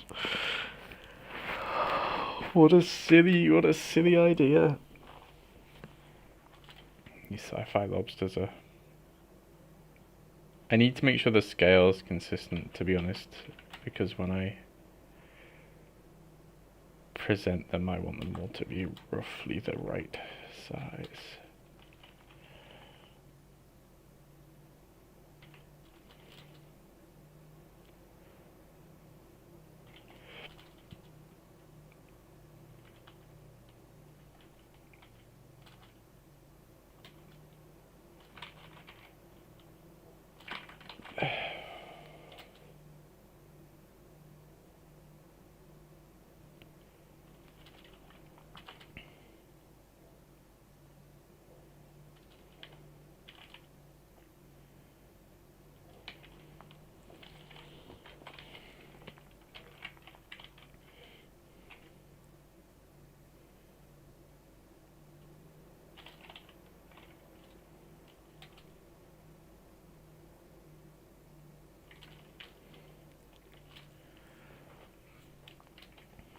Okay, but the other lobster claw...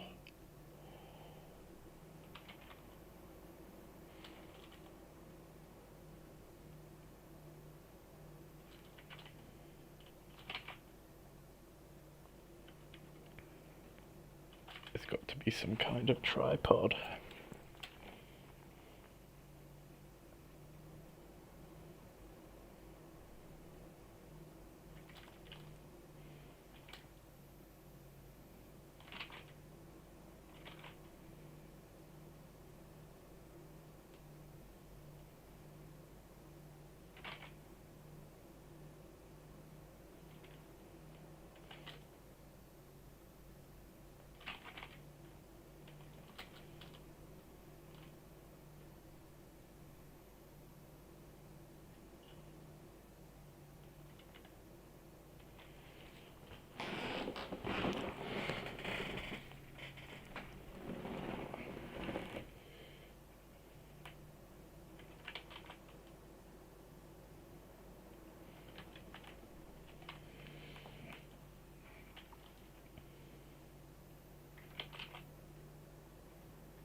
Get that like lobster shape back in.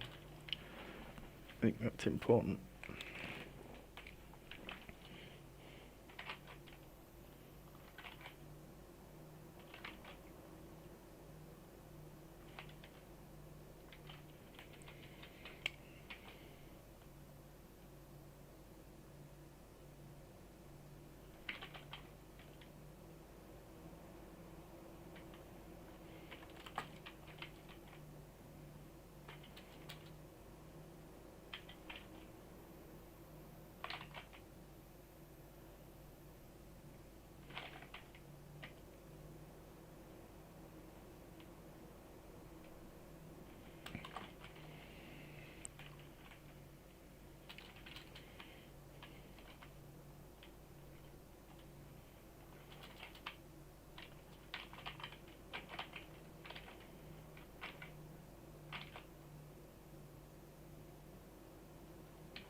Hello.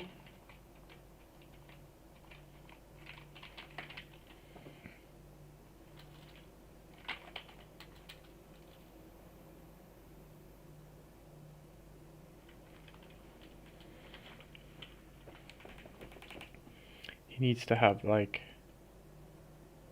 the equivalent of a ghillie suit, like an anemones on his back.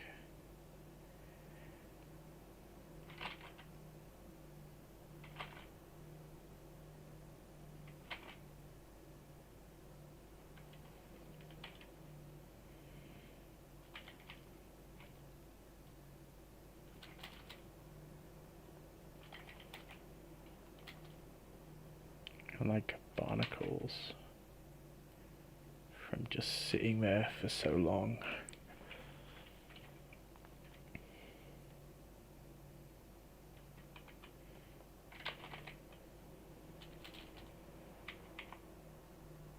Kelp. Oh, kelp is such a good idea. Yeah.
Is that what kelp looks like? Does kelp have like leaves?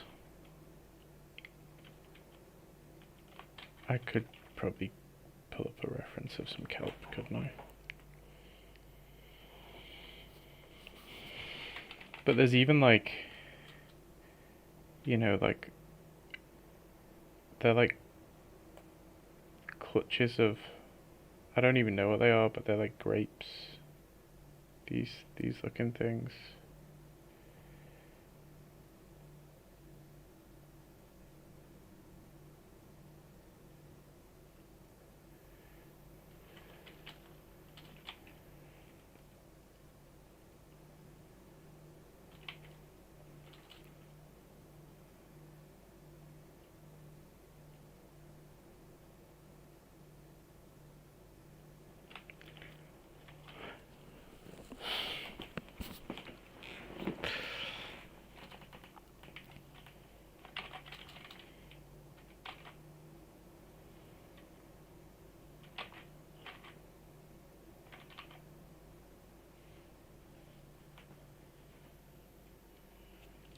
Awesome.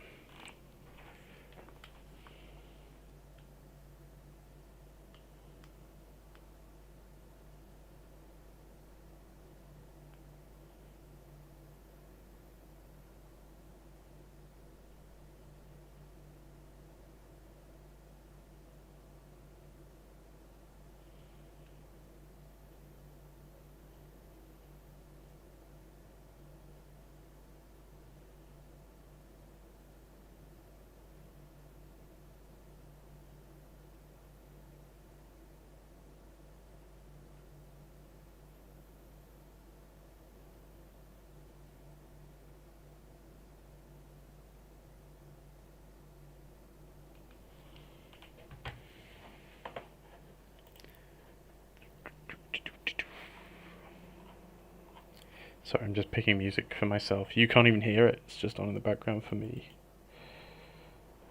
Let's go with the Cocteau Twins.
We need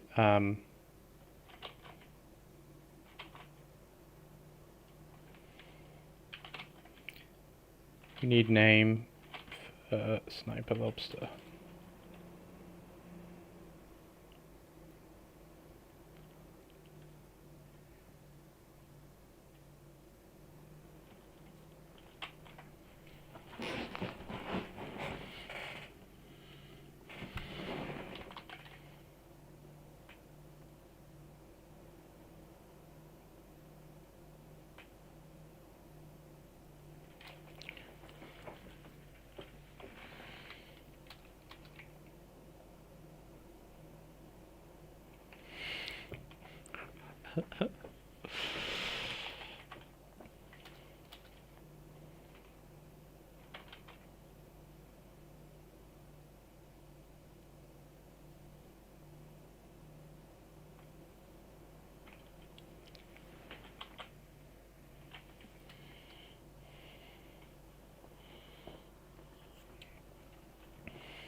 He's quite a detailed lobster, this guy.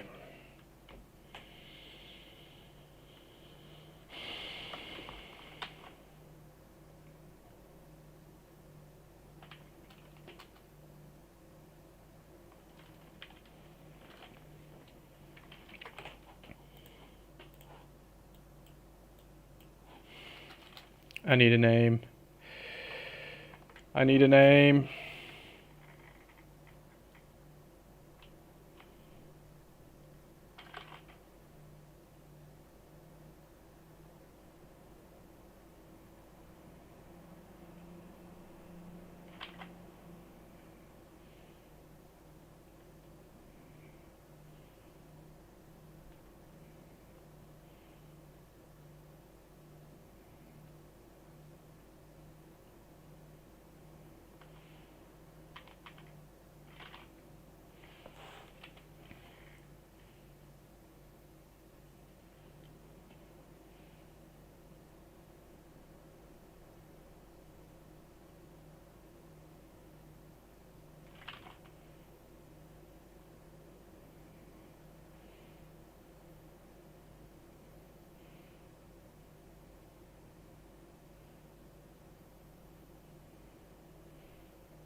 Lobster related puns.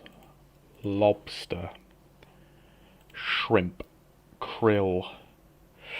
Shoot to krill. One shot, one krill. I got me his name though.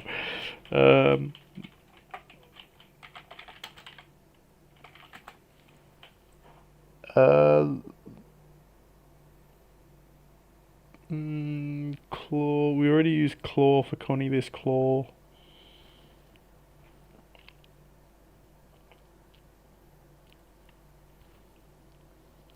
This is the ranged Krilla. I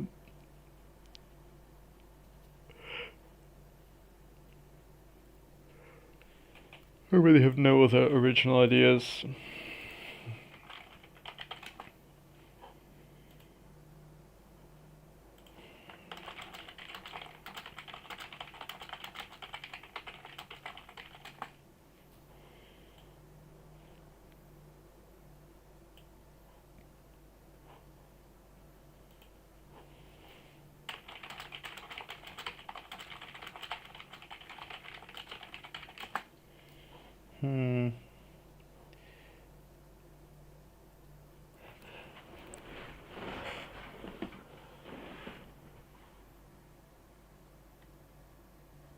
It's like a hitman, isn't he?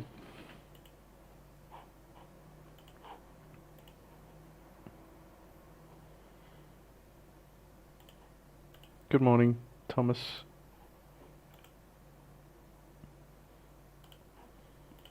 Thomas? Oh, maybe my Discord. Yes, my Discord is defaulted to my Oculus headset, even though I haven't used that in 3 days. Thank you.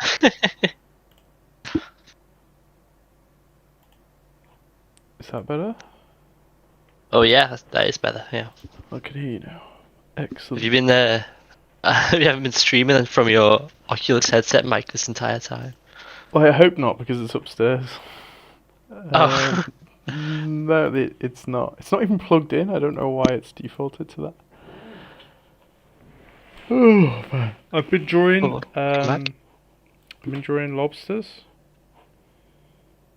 Lobsters. Yeah, let me screen share.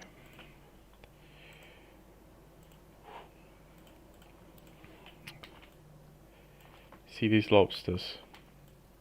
I do. So I did these lobsters. I did a few of these, 3 more of them this morning. But then with the frogs, there was like a theme, which was fantasy. And with lobsters, I thought they'd be perfect for little sci-fi characters. Mhm. And so this is a lobster sniper,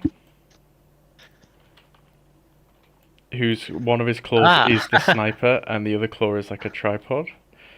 And then this is Cornelius Claw. He's like a sci-fi cultist lobster.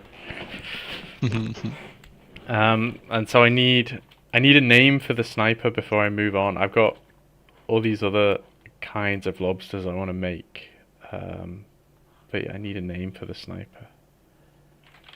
I was trying to think of like puns, like shoot to krill, but that can't really be his name. I really like shoot to krill. I like it. Crab shot. It would be something like crab shot would be his name, wouldn't it? Isn't crab shot a thing? Or crab shoot? Or is that a crap shoot? Oh, I could change it though. I could call it a crab shoot. Yeah,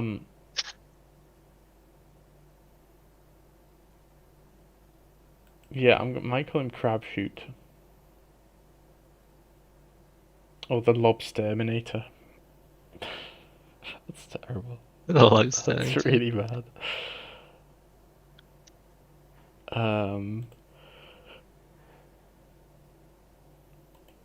What was the other one? I should come up with another one. It was like gillweed, bullet shell. What's bullet? Oh, shell. Shell is a. I don't mind crab shot. Or the ranged krilla. The The ranged Krella. like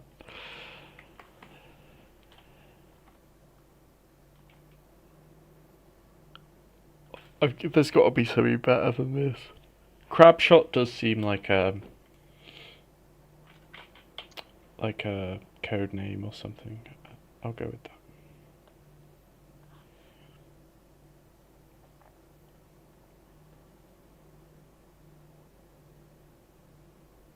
He's a crabbed shot.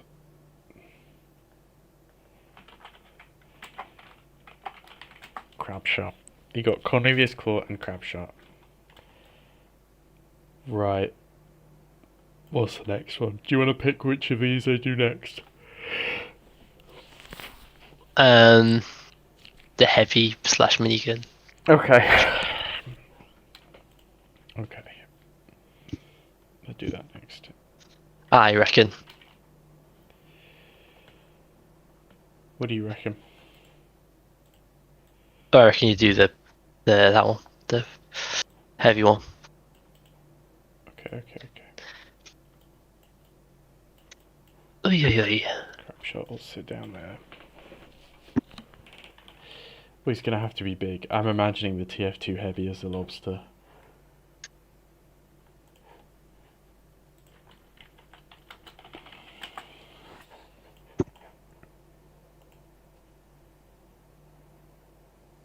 Okay. Oh, I almost deleted Cornelius.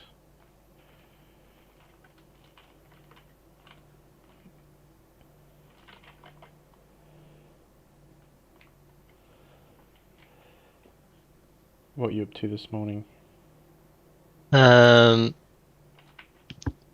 had some breakfast, and I'm gonna head into town today. A little bit. I need to wake up as well, apparently. Good, but that'd be a start, wouldn't it?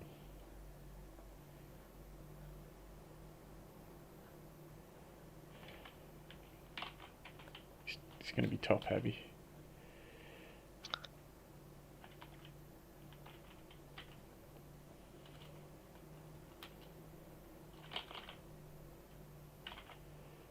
What's the list for? The list is the kinds of sci-fi crabs that I'll be, not crabs, lobsters that I'll be producing. So we've done 2 of them so far. We've done the cultist, which is Cornelius Claw, and we've done the sniper, which is crab shot.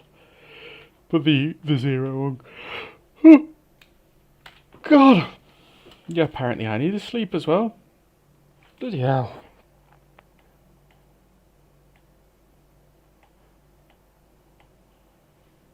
Do you know what? Maybe he should have a much smaller tail. I need to play with the proportions more. I can't just make them all default.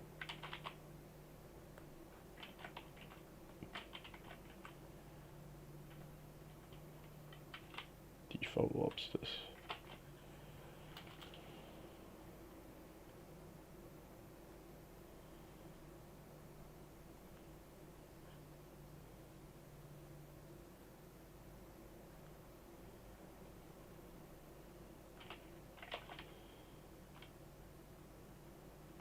That's too big as well. I need to.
how's your geometry node stuff going? Have you done any more of that stuff?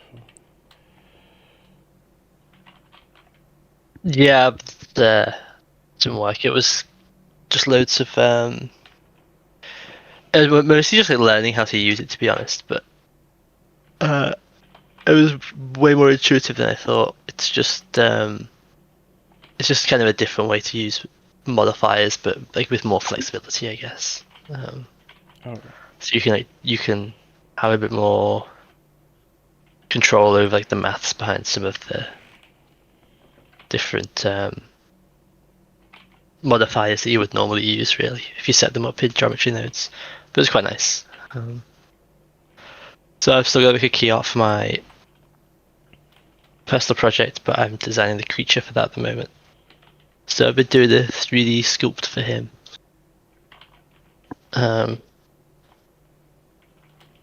Which has been going okay. for a creature. Yeah, I'm not really designing the creature, I'm just sculpting one. Just the thumbnail that I chose had like a bunch of these creatures in, so.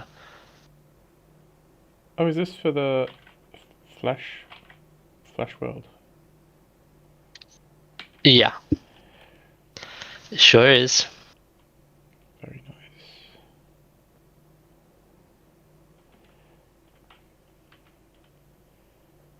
I feel like so much of this is going to be about designing interesting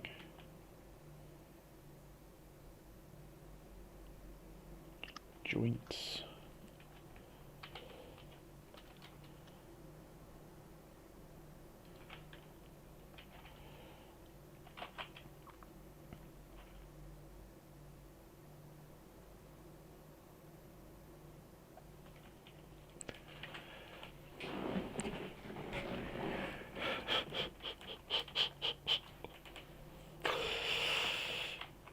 What am I doing?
I found a Bing Bong game I think you'd like, Tom.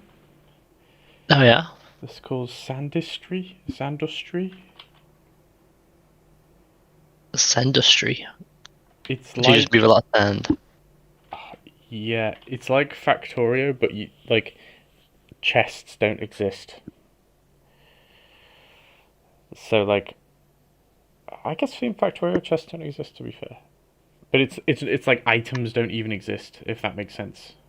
Everything is a pixel on the screen that's like a different element, and so you have to like grab the sand pixels and then feed them onto conveyors to put them into like a shaker that separates them into residue, and then you have to feed the residue into like a different machine. But when the residue gets burned, like it actually has like fire physics or whatever, and so you've got to like catch it, and so it's all like physics based, but it's very fun.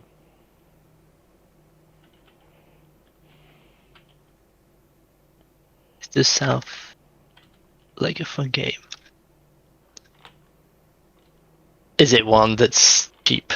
So if it's bad, Yeah, it's not as cheap as your average Bing Bong game, but it's pretty cheap.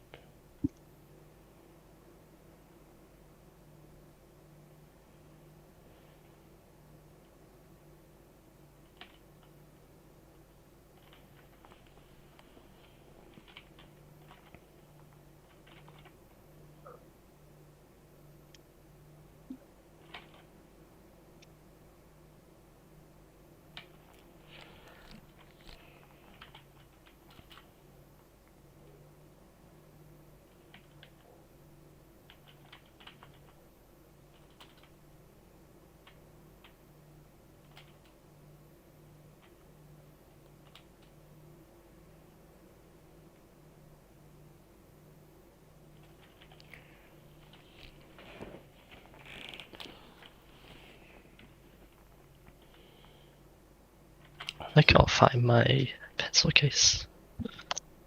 You've not left it in Belgium again, have you? Or Quite Croatia? possibly. No, I haven't. I've definitely had it. Um,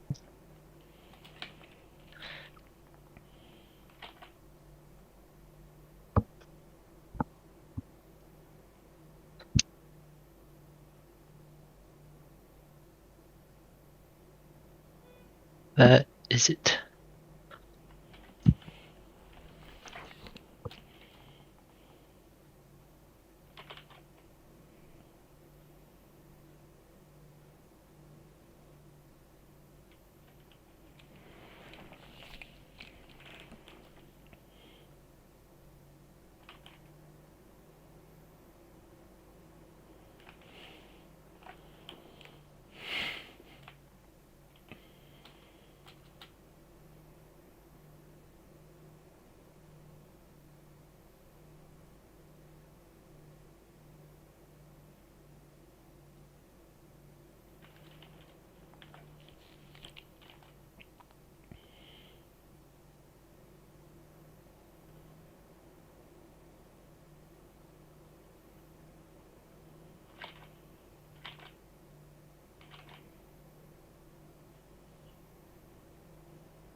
Oh, look at this. Look at this absolute weapon.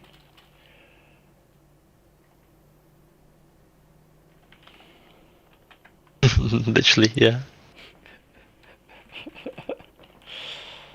I feel like the attachment point for this thing needs to be much chunkier.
This lobster's a little bit more human than the other lobsters.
Yes, this is a future where lobsters have gotten.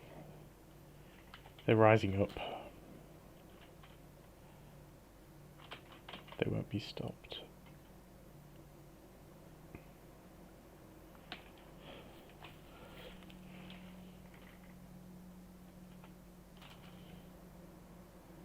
Is this their natural evolution into the armed forces? Well, it might be the other way around. Do you know how, like, is it carcinization? Like, everything's becoming a crab.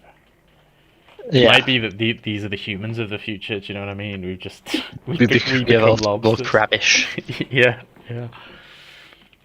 Entirely possible.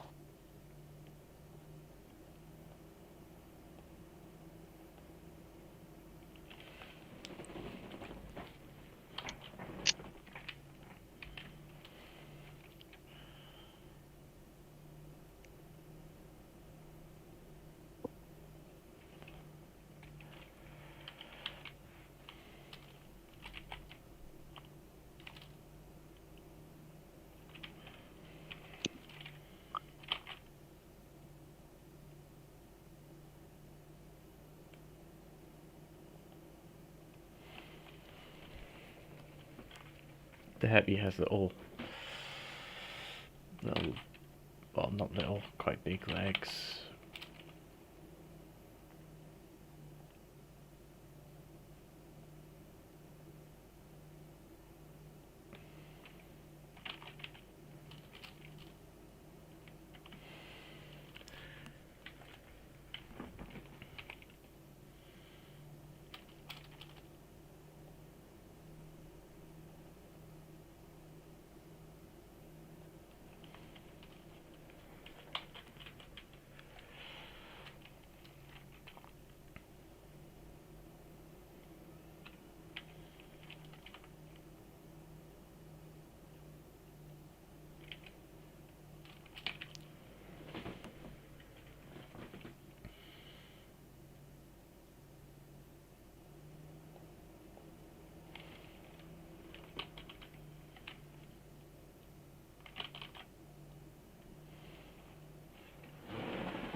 Oh, he's like a centaur almost.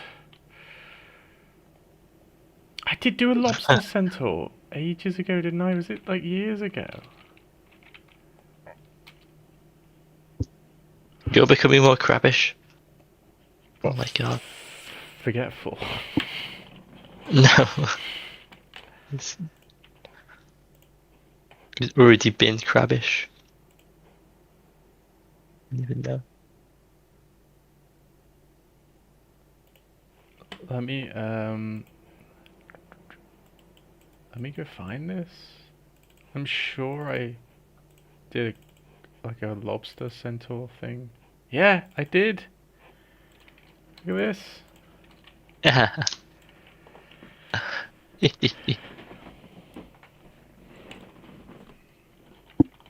kind of miss how lightly I drew. It's the same biro brush. It's just, I guess the scale of the image is bigger.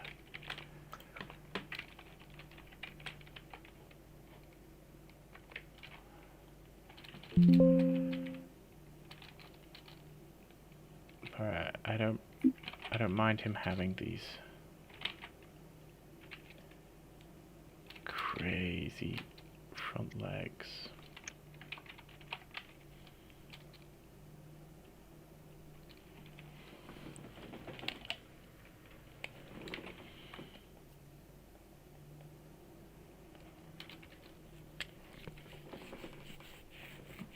I kind of do mind him having those. It makes him look less lobstery. And the tail, because it's behind him, is less obvious as well.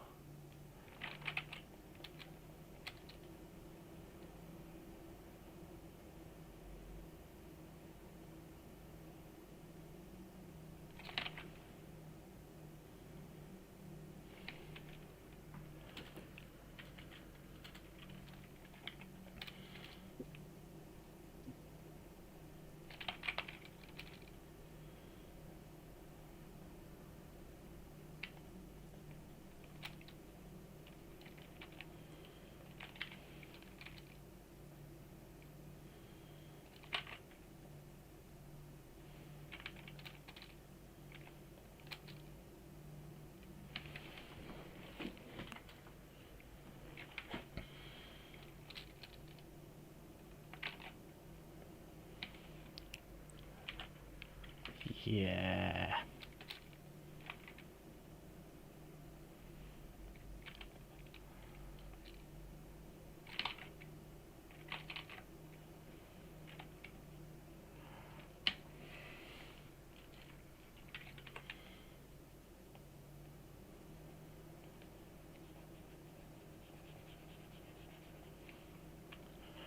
What if we just get rid of a whole section of his waist and we move all these legs up?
I don't know. I don't know about this. The baddie from Monsters Inc. Which Randall or the spider guy? I'm guessing the spider guy. Although Randall did have a lot of arms.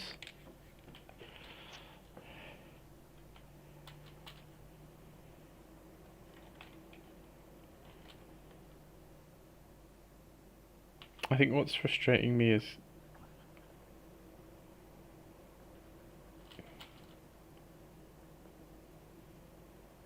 it's getting the like the tail in.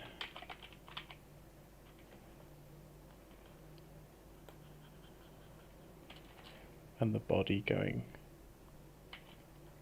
backwards.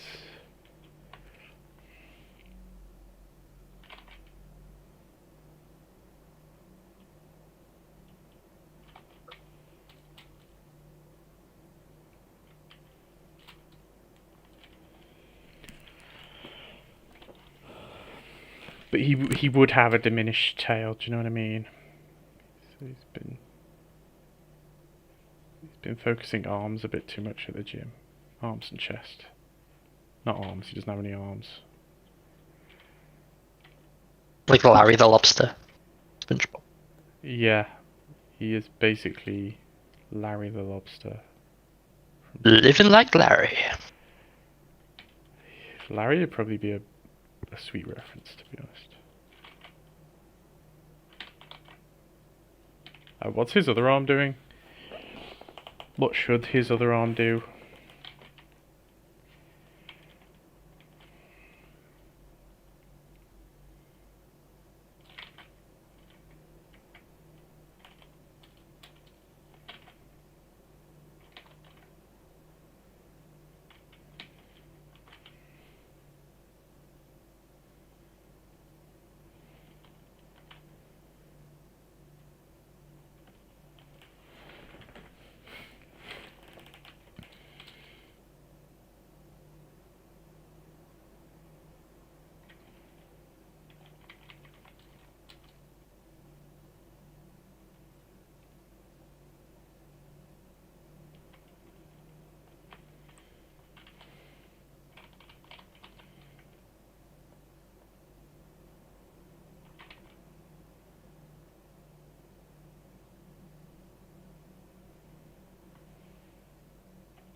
hold the head of his enemies. Oh my god. What would the head of... What would a lobster's main enemy be in this world? Probably would be crabs.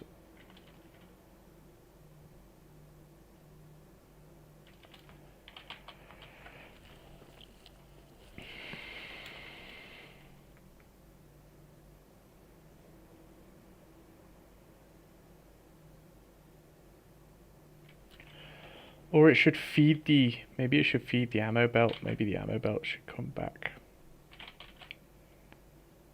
Back round.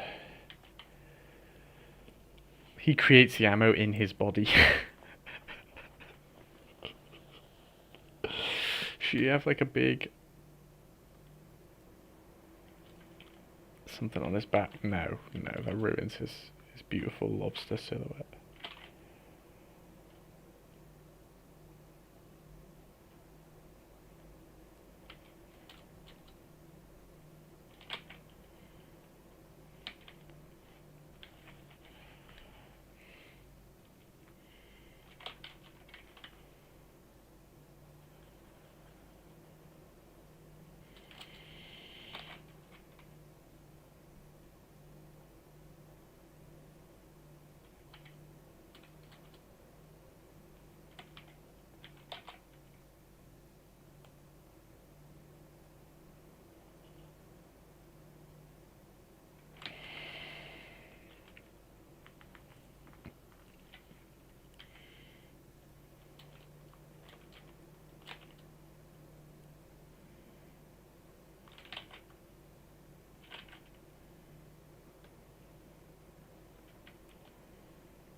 This has like a timed belt running around it.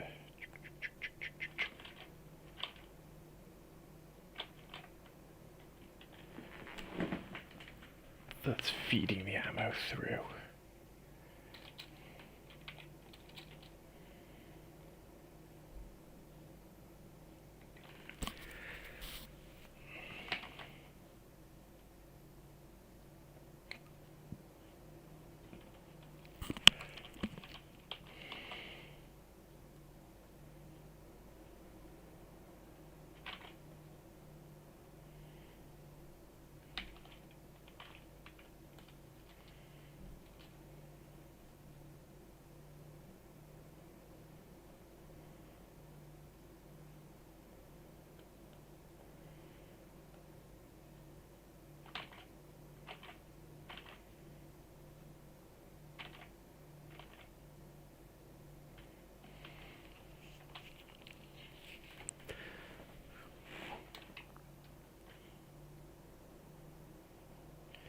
Right, Tom? Hello. Do you want the honour of naming this here lobster? Oh. I do want the honour, but I need a minute. Take all the time you need.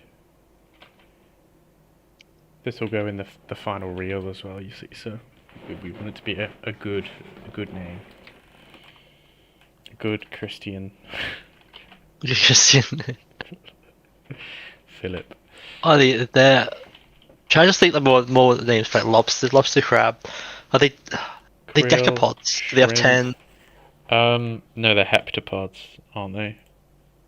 Don't they have 7?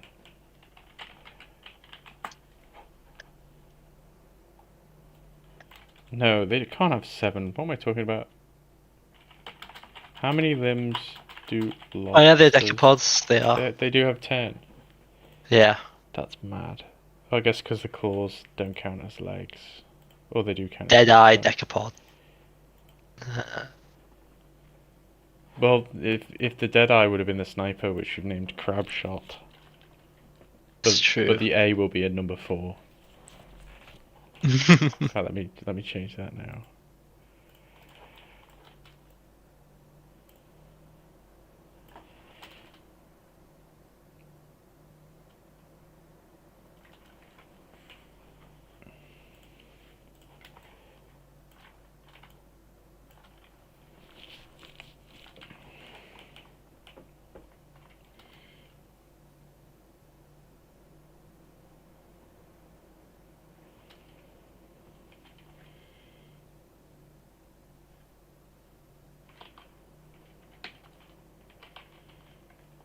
He needs like a cigar popping out of one mouth as well.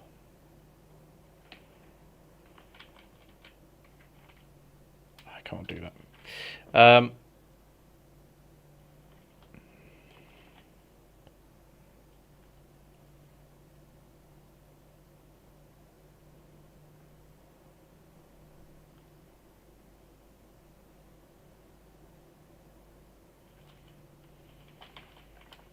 Sheldon.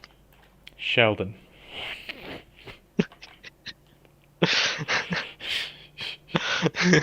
Sheldon, right. I don't know if he looks like a Sheldon. Does he? Does he really? No, I don't think so. We can go with Sheldon. What about Sheldor? Sheldor. Like Sheldor the Destructor or some stupid name. That's again more fantasy. I'm trying to think of like cyberpunky. What are like I've never played cyberpunk. Cyberpunk punky names. Oh my god, there's a cyberpunk name generator. Okay. Sheldon in there and see what it does. Fraser Dead Mouse, Graze Dakiri, Asami Block, generate more. Aiko Land Seeker. Oh, he could be a land seeker. I mean, he's got legs. Sheldon Land Seeker.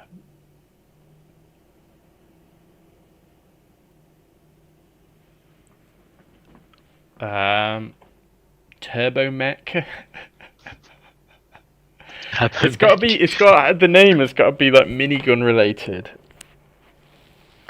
Yeah.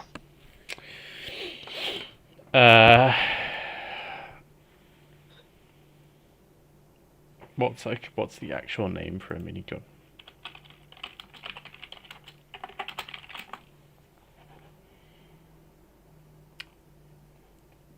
They are called miniguns. Okay. They don't have a formal name.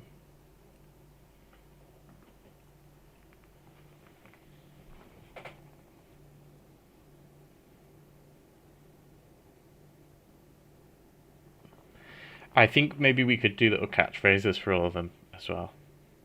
And this guy, after he fires, he like decimates a village with his minigun. He goes, "Oh, that was like shooting fish in a barrel." Or he actually shoots a load of fish that are in a barrel. I don't know.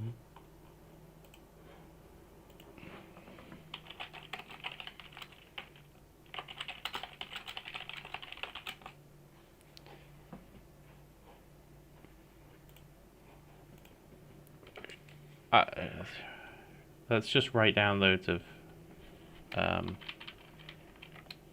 lobster related terms. Shell, claw, obviously lobster, crab, shrimp, Krill. I was gonna call this guy the long-ranged Kriller, but I went with Crabshot, so this guy could just be called Kriller.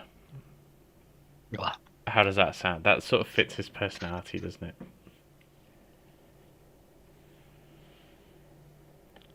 the Kriller.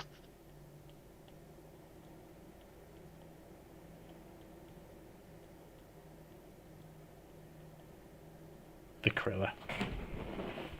What a menace. Okay, now we get to rest my hand and colour in. Ooh.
These are all pretty nasty so far. I think we're going to need some friendlier ones. It's only meant to be sci-fi. They don't all have to be like evil. Although all of the roles I've written down are pretty evil.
How's your sculpt coming along? We'll see. I don't know if I can screen share or send it to you or anything while you're streaming. You can, yeah. I've got Discord open on my other monitor. He's got a hole in his head to fit his big tooth. It's big. His big tooth. Yeah. I have a hole in my head to fit my teeth. I think most. He's got another hole in his head to fit his teeth. Oh, an extra hole. Yeah.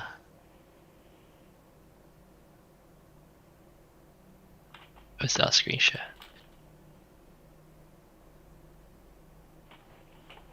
Oh wow. He really does have an extra hole in his head to fit his big That's his tooth. extra hole. So it's. So is the tooth yet to be added? I know it's this one, so when it closes, Oh, right. these teeth can slide into there, but this tooth will have to go through the roof of his mouth. And give him like a crazy like mohawk tooth. Yeah, but I've not finished the sculpt yet by a long shot. Sorry, also known as a horn. I don't know why I went to mohawk tooth. No, tooth. Yeah, so we're given a horn. He's also got a little tutor as well. Well, every good monster needs one. Yeah. You give him a little butthole as well. That's what I meant, a little tutor, yeah. Oh, tutor. I thought you said tutu. Oh no, little Wow. So I'm Commitment? yeah, I've sculpted the front a bit more, but I need to go around and add more. I'm gonna try and make it look all nice because there's gonna be one of these like quite close to the camera. like there. So plus, if I just do it all nice in 3D, then I can just render it out, and it's like a free breakout sheet for an extra thing. Um, Very good.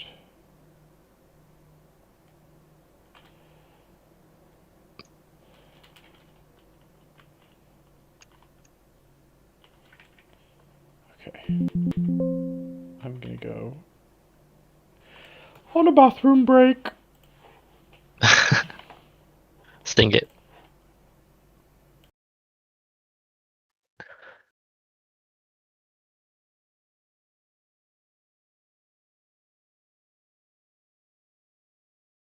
I'm now in control of the stream. Oh my god.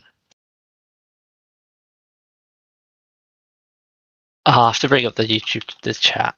Let's go. Are you on YouTube? Oh my god. Oh, there it is. Okay. I even subscribed to you.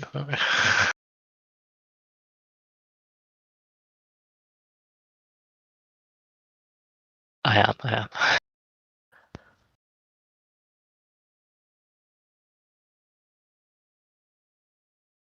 So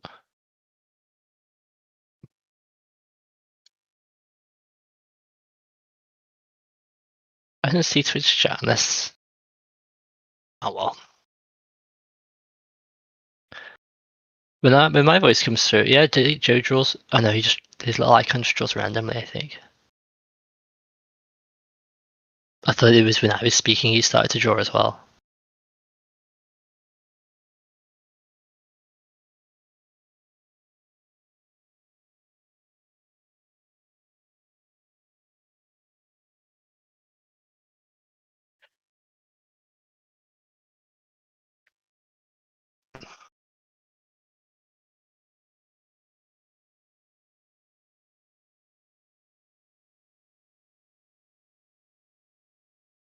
I wish I had access to his canvas. I would.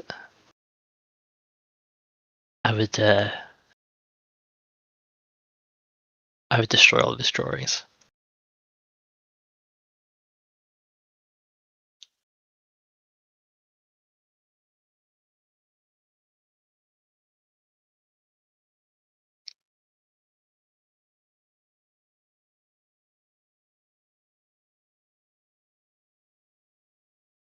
Yeah, we need to think of some better lobster names that I've not been doing well with Sheldon.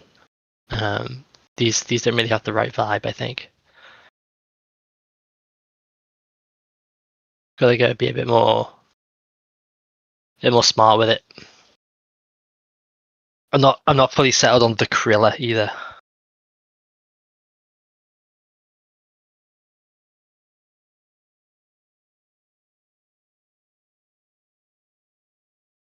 Um,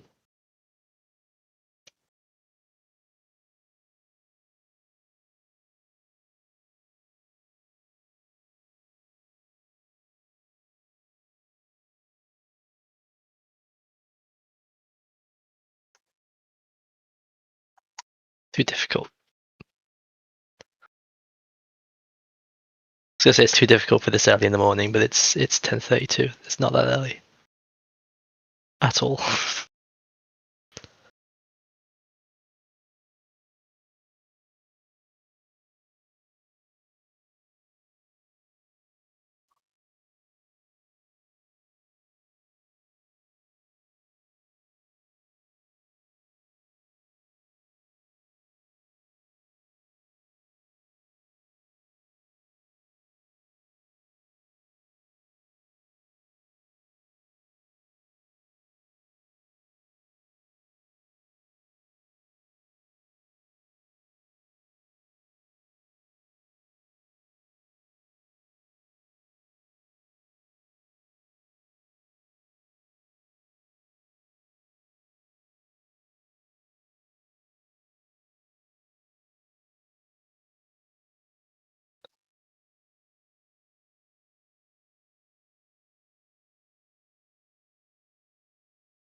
Something like that.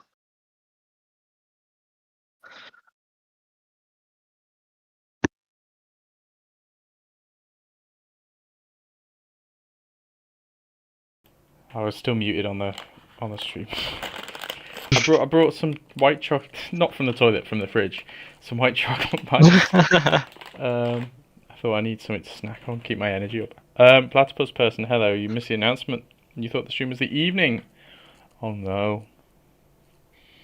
Yeah, this is Zakrilla. This is Cornelius Claw, a famed lobster cultist. And this is Crabshot. Like shooting fish in a barrel. I guess I could draw a little kitten. I, I haven't really drawn a cat before. I'm sure I have. We do cat week. We did cat week at university, so this is. You can think back to maybe like 6 years ago or something. It was 8 years ago, so Okay. time has passed. We went to almost 10 years ago. Oh my god. Jesus. I'm starting to get the feeling that I'm like older in some circles now. Oh no. I think I got it when the new juniors joined. Yeah, one of them is a lot younger than I am. And I think that's it. Being the young kid in the office is over. The time has come.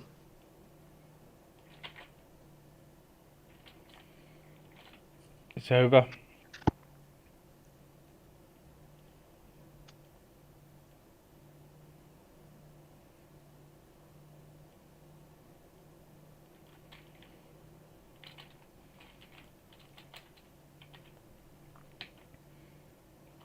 Believe it or not, this is a cat. It doesn't have ears yet. Need them? You're at a perfect like fork in the road now. Like you could go cat, or you could go hamster. You know. Yeah. And if you wanted to go hamster, you're pretty much done. That's all you need. I've got to get the ears on, but it's not cat, it's a kitten, and so you've owned kittens. I never. I have. Where the ears even go? Somewhere on the head, I think. From what I remember. That's one ear.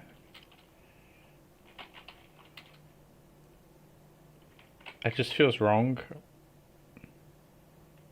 Well, they're very maneuverable cat's ears. So They move about a lot, don't they? a lot. You're Yeah, right. they can. So wherever you really put them, as long as you're in the locale. Okay. It's a kitten, which is why I've given it big chubby cheeks. You know.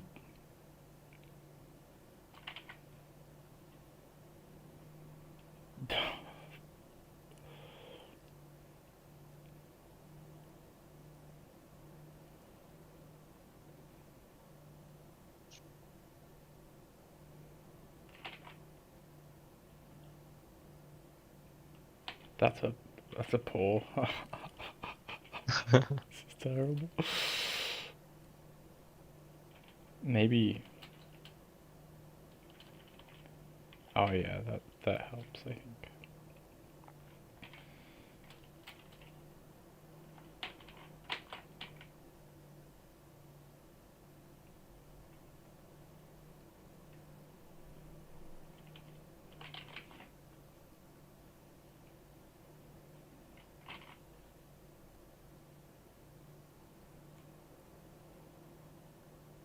It's loafing. I've heard that cats do that.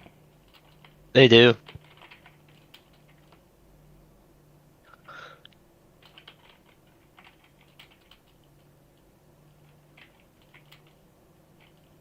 It's a bit like my sister's new cat, actually. Does It's a it? terrifying, creepy one. Oh right. Thank you. But this one,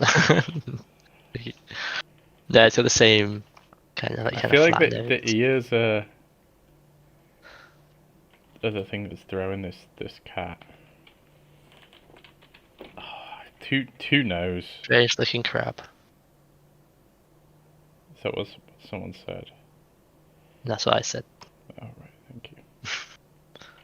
Has its little paws. I really like tomcats that have like a flat head, but I don't know if as a kitten it would have that necessarily. I think I should have the ears sort of face forward.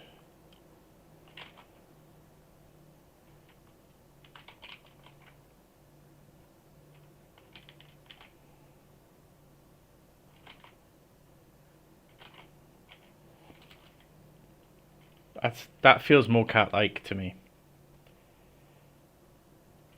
Am I wrong that the ears should be on the top of the head? Should they come down a little bit?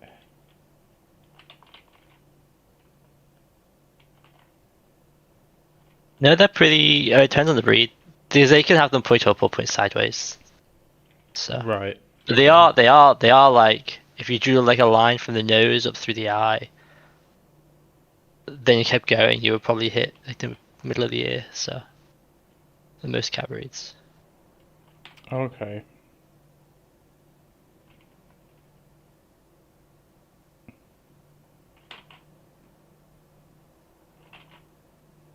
Let's give it a little cat. I've drawn dogs a lot. It's just like a dog, but not.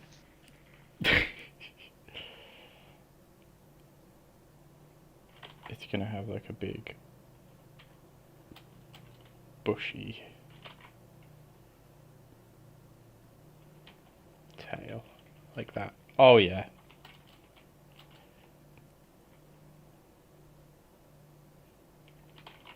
That's definitely getting there.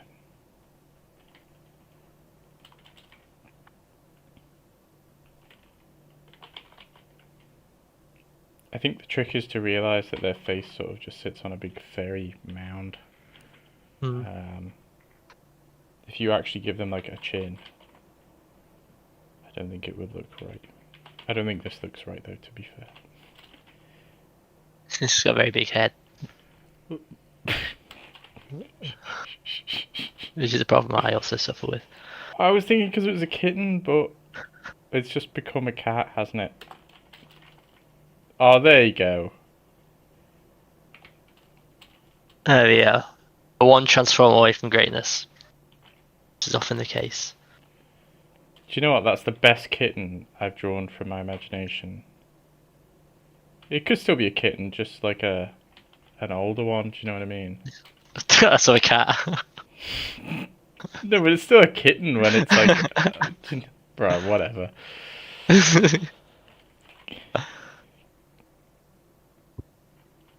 No, I know what you mean.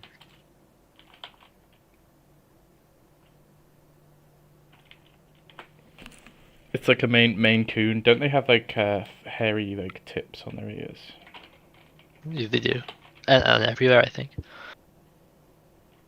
Their elbows as well and stuff. I'd love one of them cats, but they're Megan's expensive. dad has one of them. Oh really? Oh, I'd love Yeah, one. yeah. He's got a Maine Coon and I think it's a Bengal. But the Maine Coon is he looks like a proper like villain because he's got like one of his eyes is like gammy, so he like has one of his eyes closed Oh my god. permanently, and it's almost like he's got an eye patch or something. Right, there you go. There's your. I hope that person's still in the chat. Yeah. But there's the aside. We've gone on a little side quest. Yeah, what's this lobster called? Yeah, exactly.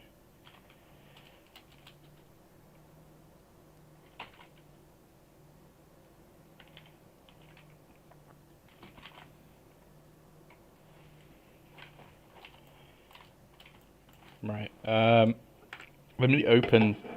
Can you guess from the sound what drink this is? You ready? Hit me with it.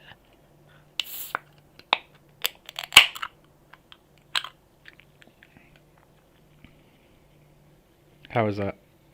I didn't get any sound. Oh, Discord noise. Everyone on stream will have heard, but Discord's noise. I think you were in the filtering. stream.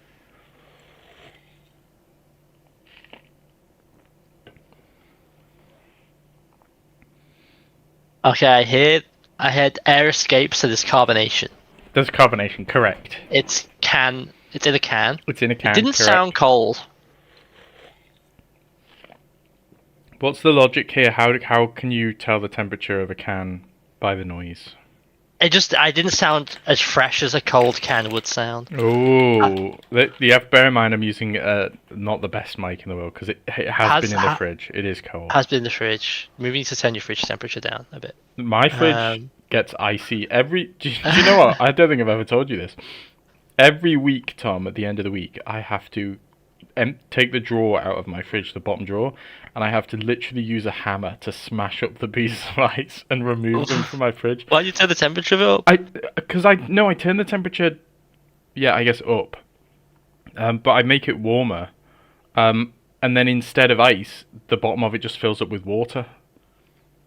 And I'd rather have the ice. The ice is so easy to smash up and then remove, but the water is like really difficult to drain. So that's fair. Yeah. Okay.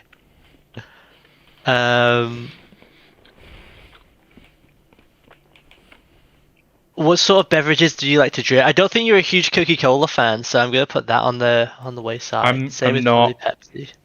I'm not a Coca-Cola fan. I think if you were to drink either, you would drink a Pepsi, but that's correct. It's a Pepsi. This isn't a Pepsi. Okay, I didn't think it was. Do you know what I think it did sound like? Let me give it a little listen.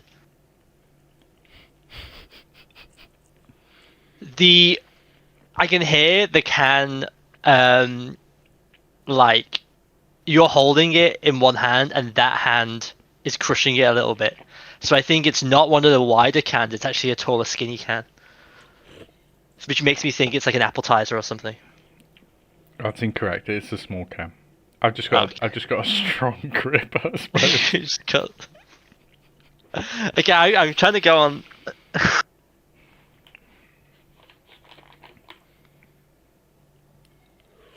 Is it just Fanta? Oh my god, Tom. What kind of Fanta? Oh, don't ask me that. Well... There's no way you would know the sound.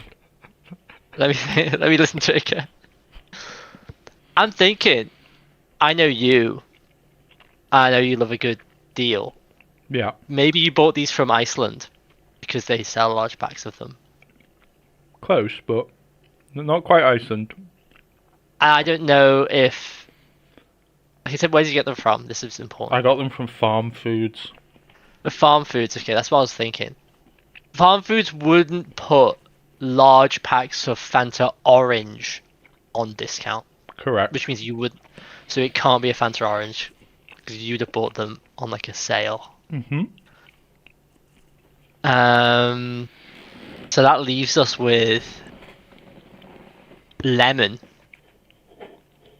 Or like grape, but they don't really do grape cans. I'm gonna go with lemon. Final answer. It's grape.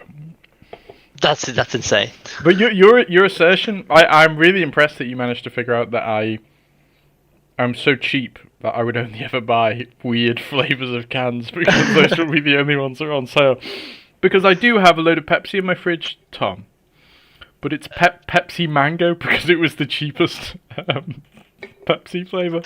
I get the same. When I go to Lidl, there's Tango and the classic Tango flavor is Tango Orange. But Apple is the only one that ever goes on sale, so I only get Tango Apple. You're always getting the apple. There you go. But I didn't think Fanta grape cans were.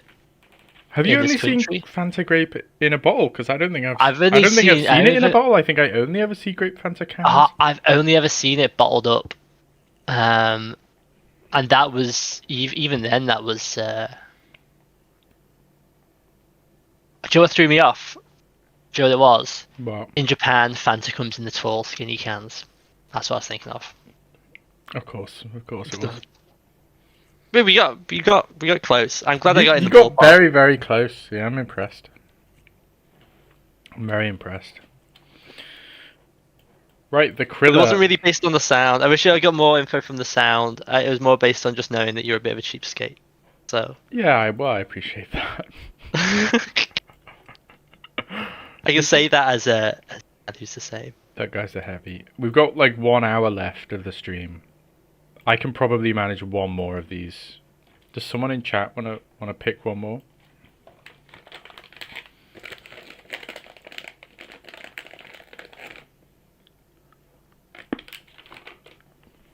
While you listen to me eat white chocolate. They're not even white chocolate mice. And sip Fanta grape. Well, they're farm foods. White mice. Okay. You're living farm foods at the moment. Well, a new one just opened up in Crew. But they don't taste like white chocolate mice at all. They just taste like milk, which is weird because they're white, but they taste like milk chocolate, but like cooking chocolate. Like cooking chocolate, are they? Which I don't mind. I don't mind a bit of cooking chocolate. You know, I quite like the taste of cooking chocolate. But it's Are they cooking chocolate?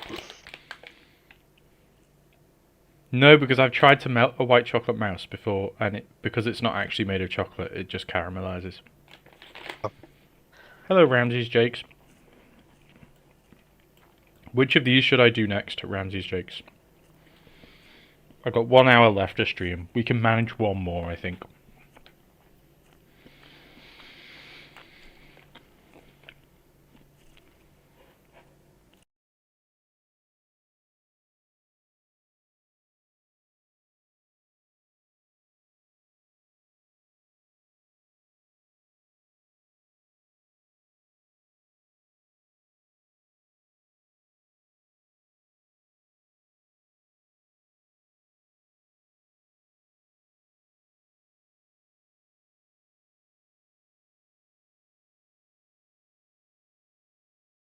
He's mulling over. Sorry, I just muted while I was really chowing down on a white mouse.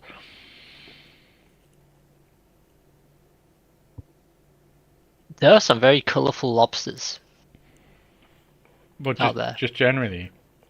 Yeah, you can get like bright pink ones. Yeah, I'm gonna have fun painting them, I think, because they could be very. This is why I think they're more sci-fi. You know, they could be Have you very ever seen? neon. There's like 50-50 crabs that are like split down the middle, like Hovis. But they're split, I guess, the other way than a Hovis 50-50. You get that sometimes with like cats and stuff, don't you? Yeah, you do.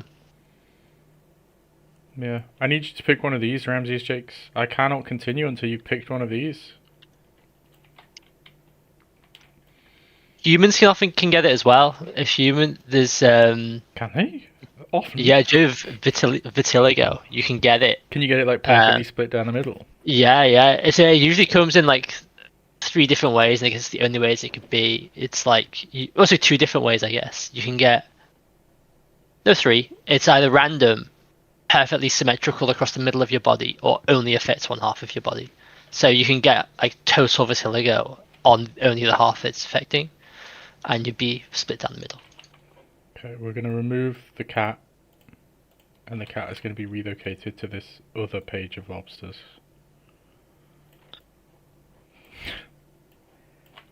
And then Ramses James has decided that we're doing a hacker next. How can I slot this cat in without it? Oh, that'll do.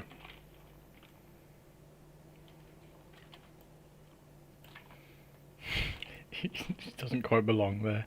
Do you know what? It's been pierced. We'll make him the same colour as the Cat kebab. the warm-up so that he fits in.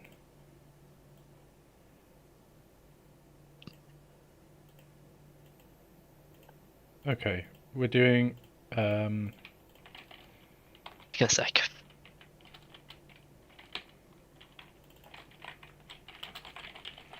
so that's the Krilla. We're doing a hacker next. Tech/hacker. What would that look like?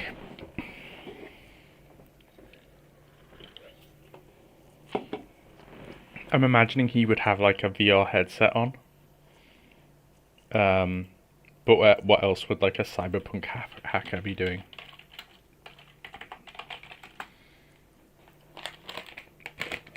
He'd be like typing on a little laptop, wouldn't he?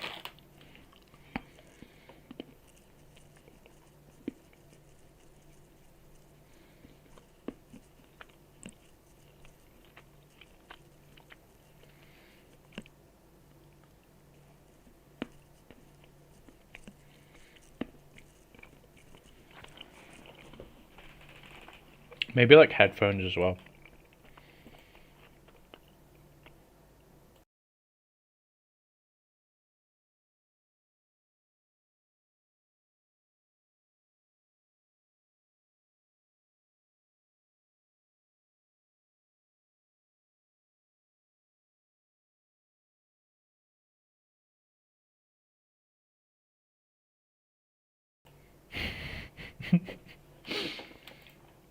Okay.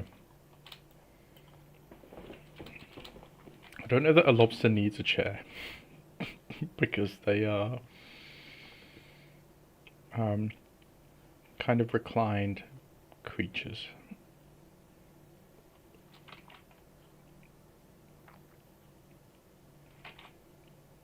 But I'll give him like a.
Hello, your bruh.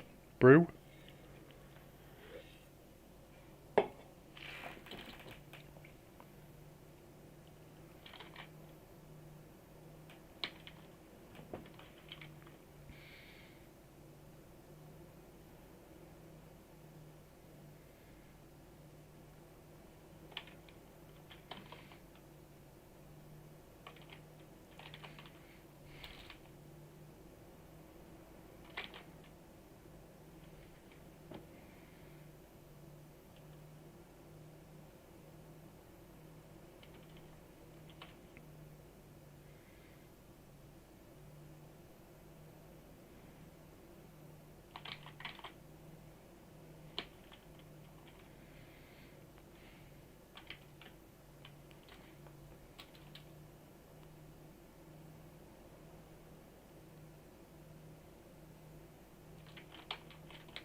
Holy moly.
I'm back.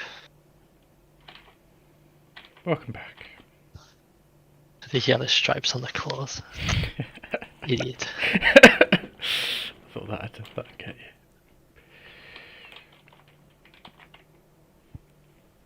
Do you like the Do you have me? hacker lobster?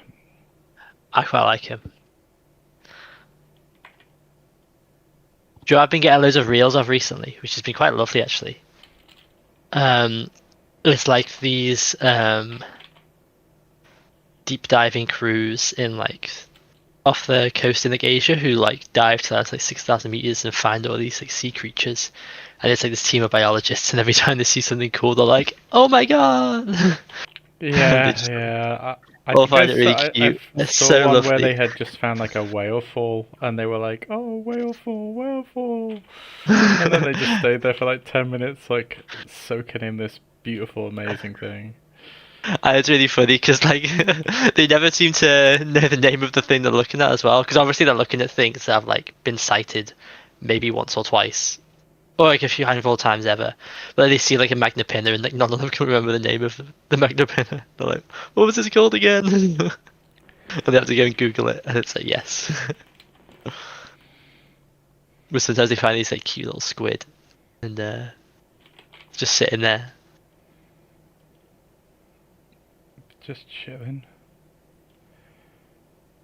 It was really sweet, very wholesome.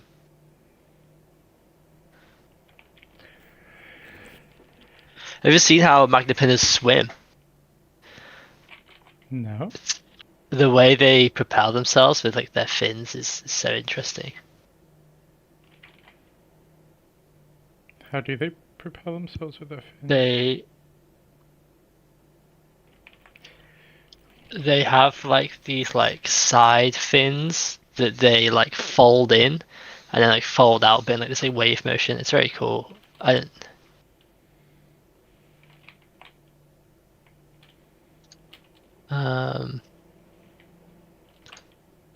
Or maybe it wasn't.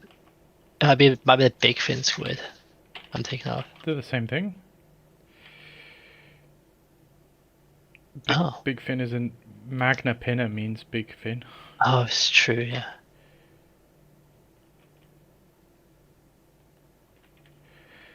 Oh yeah, here it is. I'll timestamp it as well. These drawings just get bigger and bigger and bigger every time I do them. I need to control the scale. Big fin squid spotted live. Big fin squid. Way cooler. I've timestamped it. Oh man! But the way they propel themselves is so efficient. Like both, he's rare. like with birds, Everyone's going the crazy in the comment downward section. and upward motion. Like, it's only the downward motion that actually gives them proportion. And the upward motion, they have to like angle their wings in like a way that's like aerodynamic, so they don't counteract the energy. Yeah, a bit like it when if we were to swim, like you tuck your arms in and try and. Yeah. But with these, both motions are like propelling. Oh, I it's see. so It's like efficient. a figure of 8. Yeah, it's so cool. Wow, that's a little baby one. They're a bit creepy when some of the photos of them, I think, but I think They are. they're actually quite cute. It doesn't help that a lot of the photos of them are like in the dark, infrared, where they've got like glowing eyes and everything's like pitch black. Yeah. That doesn't help. They get huge. They get way big. I know their tendrils are really, really long, but even the head of them gets really big.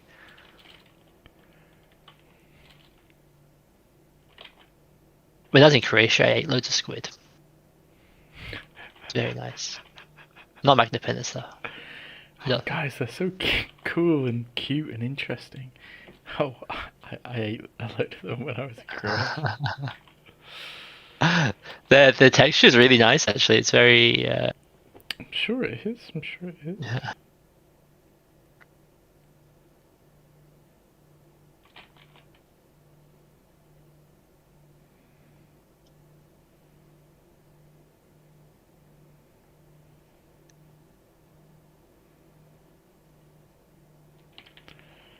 Megan and I have been watching K-dramas again.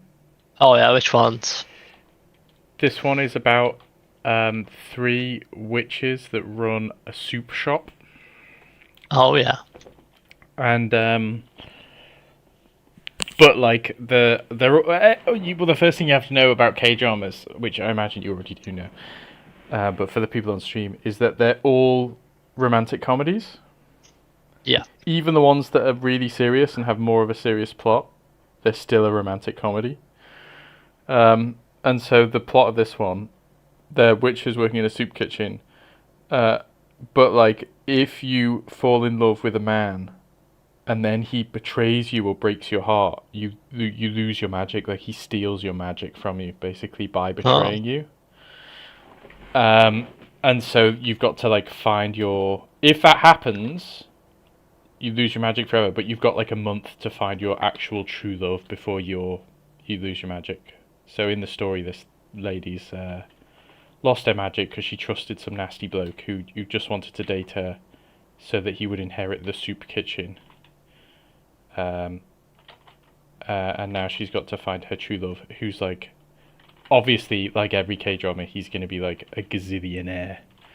Yeah, like it just so happens that the man who is my true love is like the CEO of a conglomerate, and Yeah, the one I'm watching with Hannah, it's the same thing. It's like this guy who she accidentally falls in love with is like the CEO of like a huge like tech company. Yeah. It's impossible not to be. Do you know what I mean? And he's like driving around, and I think he drives around. He drives around in the uh in like a Lotus or something, or is it a Rover or something? It's really funny. But anyway, he's minted. Yeah, the one that me and Hannah are watching is very similar. It's like in kind of like that dynamic, where it's like this. I see in a lot of K dramas, there's this big thing about like people wanting to be like graphic artists, like digital artists. Well, do you And I know? spoke to Hannah Do you about it, know and she what? said in South Korea it's like a huge. Well, it's not just It's that. actually quite an aspirational It's not just career. that, but a lot of these K dramas that you're like so many of the ones we've watched. Afterwards, I found out that they've been adapted from webcomics. Like, and in a lot of the webcomics, the people They're just like writing the webcomic self-inserting are or something. self-inserting about how they want to be webcomic writers. But Oh, that like, makes sense. like Yeah. so Okay. many of them. One of the best ones we ever watched was this is gonna sound cheesy. It was like a girl who um was ugly. She's not really ugly. Like you see her and you're like, this is not an ugly. Like the show is like, oh, they do this a lot. That even in the current one we're watching, like they were like, oh, if you lose your magic, you become really ugly. And their example of really ugly was like she had like a couple of zits, and it's like really, Yeah. that's like Now they wear mad. glasses. It's Yeah, okay. basically. So she starts off with a couple of zits, and she's got glasses or whatever, and she like figures out that she can do makeup really, really, really well, and then she like goes into school and no one recognizes her because she's like now the most beautiful girl in the school or whatever. But that Oh, one was based on a web comic as well. the one I'm So watching with Hannah is like it's like this girl and her dad is the writer and artist for like one of the biggest mangas in Korea, and one day her dad goes missing oh, for like I don't know, and it's like on the deadline they're trying to submit the final draft for this thing, and it's like where is it, and what was happening was the author he was there was this character in it that everybody loved, the rich guy, and they hated him. Sorry, and the author hated him because it was like, every time I write this manga, I have to write it about him and stuff. So he was trying to kill him off. But the guy inside the comic had sentience, and he knew, and he was dragging him into the manga through the Wacom tablet. and, that sounds and then amazing. it's good. And then the main character, she then falls into the Wacom tablet too, into this like comic world, and falls in love with him. Of course, of course. Amazing, yeah. And he's also minted because in the comic he's like a multi-squillionaire, and he's It's also kind of a like requirement. 6'3" and like Yeah, horrendously attractive. Yeah. yeah. It's kind of a requirement, man. It is really, really weird. Like the cultural whiplash you get from being in the Western world, where at least in the UK there is like a. We've spoken about it before. It's almost like a tall poppy syndrome, but like especially towards rich people. It like you see a rich person and you're not. It's not like, oh, that's an aspirational thing. It's like they must be a bastard to have gotten that rich. And so in like all of our media, rich people are all horrible. Like they're all like evil, basically evil Yeah. masterminds who have like amassed all of this wealth or whatever. But in all of these K dramas, everyone's like, "Oh my god, that guy's so rich! Like that's so aspirational. We love that. And it must say something about. I think South Korea is like hyper capitalist or something. Um, Also, I wonder if just like rich people are different in Korea, because I know in Korea, in these K dramas, a lot of these rich people are like um are like seen as like aspirational and like people you should hang out with, but because like they're like because they're rich, they're therefore like helpful in the community and stuff. So I wonder if that's like more of a thing in Korea, where do you know how it used to be? It used to be like that in the UK, where like the rich you people would like build build a castles. hospital and yeah. But yeah, but it's not really so much anymore. But I wonder if that's still a thing in Korea, and that's why they still. Maybe, maybe. But like even in we were watching an episode of this one last night with the witches, and the rich guy, because he was suspicious of them, literally like bought their house. He's that rich. He was just like, oh, I'm just gonna buy the building and then move in. And like again, this was seen as like almost like a good thing. Like, oh my god, wow, he's so rich, he can buy the building, move in. But like in any other program, that would be, oh my god, like he's like invading these people's private lives just because he can afford to like oust them from their home. Basically, that's mad. Um, so very very strange. Yeah, they've all got PTSD as well. All the rich people in these shows. I don't know Yeah, yeah, same in the one we watched. Yeah, if you. it was. Well, I think it was like in the manga. In the plot of the manga is like he was like an Olympic shooter, like an Olympic level shooter, and someone stole his.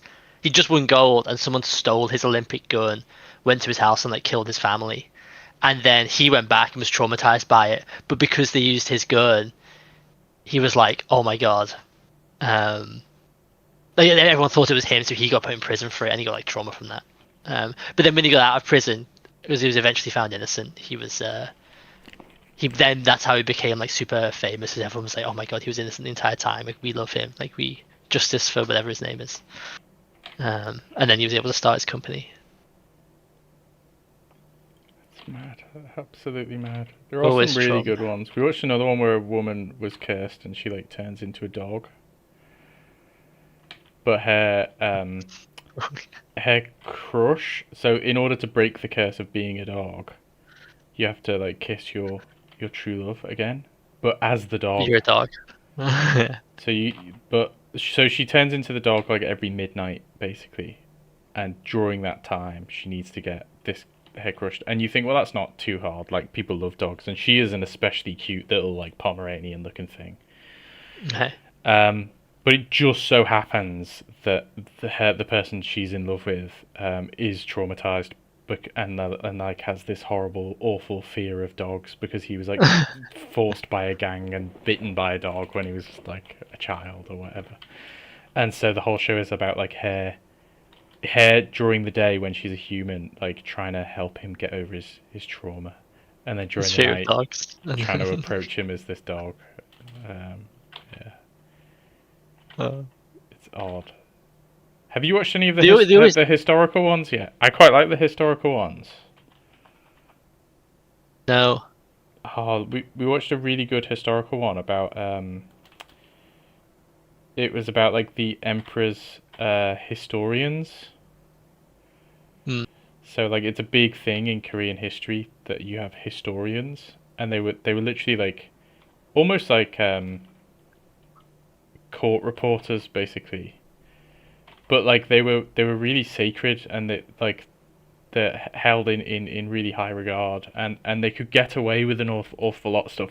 So you can literally go back and read accounts from Korean historians where they'll say something like their job is just to follow the king around and just like write down everything that they do for history. And so Yeah. they'll be following the king around, and then it'll be written in the document. King fell off his horse, landed face first. And then the next thing that's written is, King told me to remove like this account. I refused. Like, so like they can just sort of do what they want. But yeah, there's a funny one where it's like the female love interest is always dreamed of writing, but it's like ancient Korea, so she's not allowed. But she becomes like the first female historian, basically.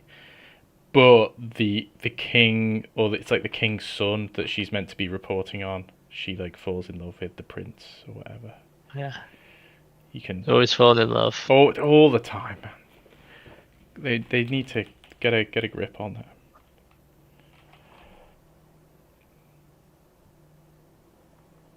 What do you think of this here lobster? I like him. I think I want to like pull this screen in front of that back claw. Yeah.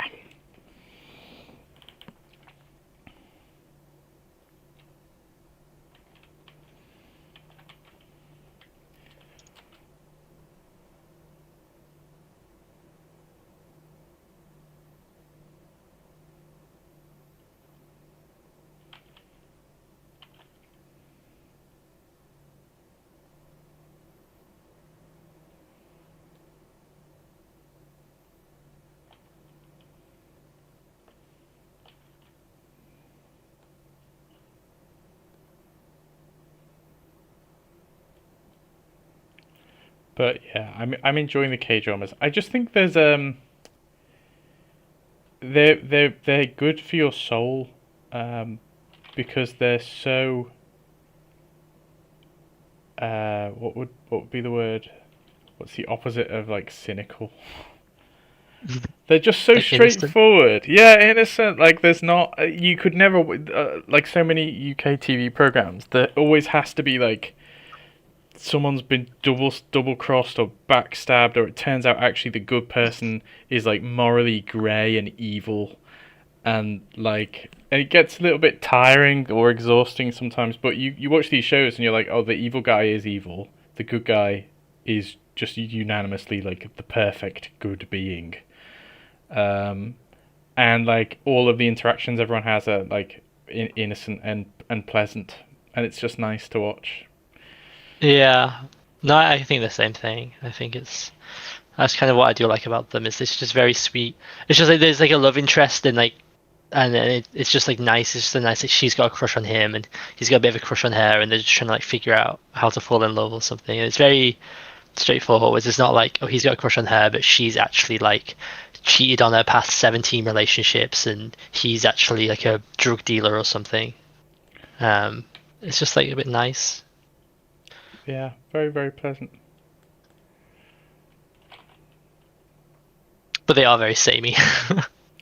They do get a little bit. Well, we had a break from them because they were getting so samey, so we haven't watched one in like a year or two, and now we're coming back to them. They're very predictable. But that could be nice sometimes if you want some just predictable watching, I guess. Just relaxing, sit down with your dinner.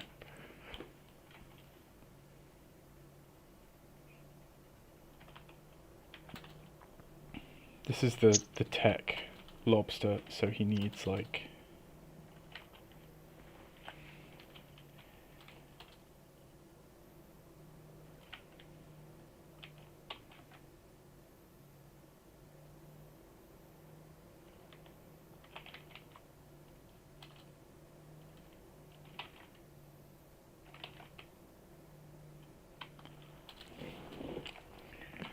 he needs like techie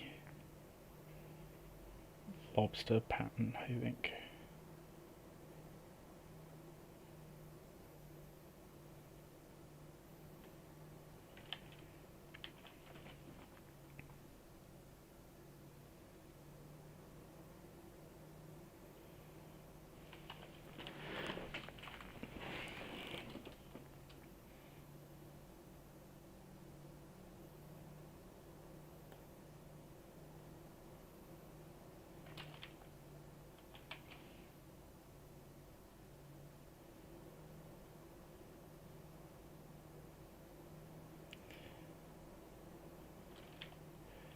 I've been reading.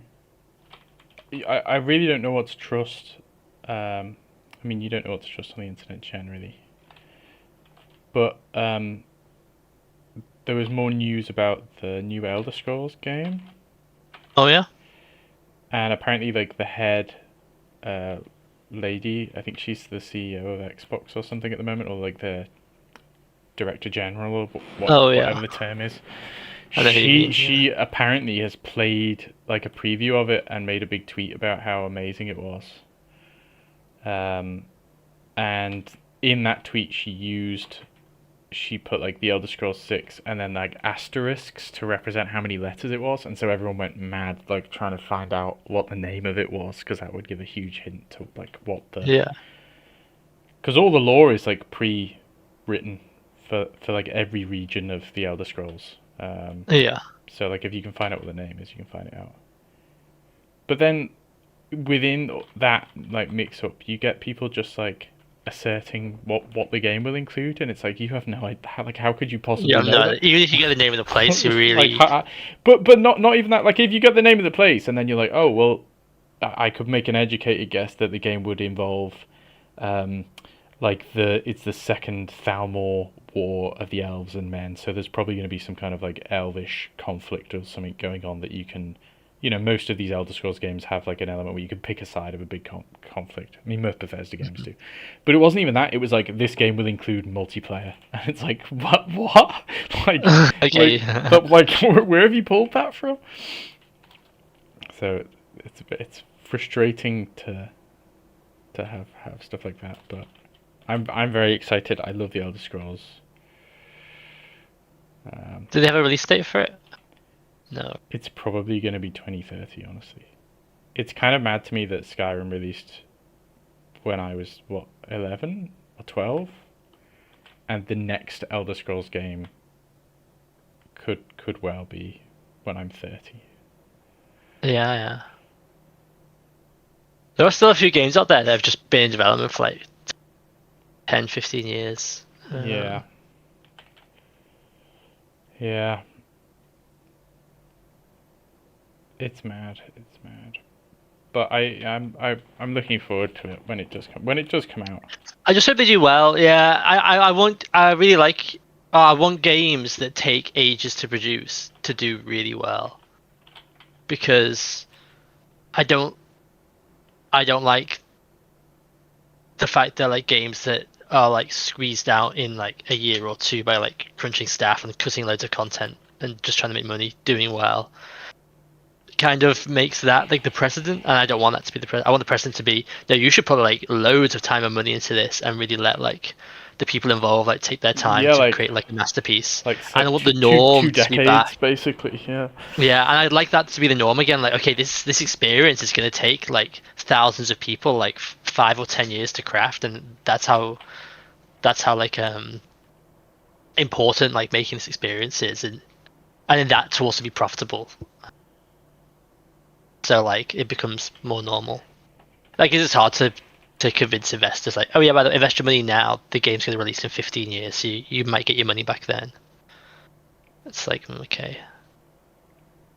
It's yeah, I can understand why it's a difficult like thing to do, but I would like it to do well because it has been in production for longer than any other game I've ever heard of. I can't think of a game that's had a longer production cycle than like potentially 20 years. Yeah. I mean, it is a pretty crazy. When did obviously it came out after Skyrim, but GTA 5 was. I remember getting it on the Xbox 360. 2013 or 14. It's an old game as well, yeah. GTA 5. When was GTA 5? 2013, yeah. Yeah, so I'd only just gone into secondary school, really. But it holds up, and so does Skyrim. Like I've been going back and playing it, and like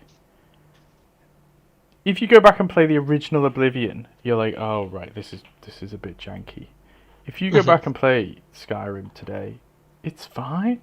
Like yeah, it's it's not as perfectly ray traced and beautiful as like a lot of other games, but it's playable, and it's like a gazillion hours of gameplay as well.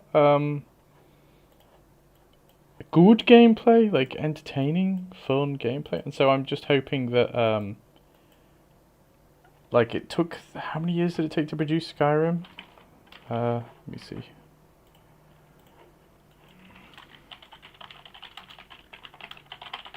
Oblivion was like 2005 or something, wasn't it?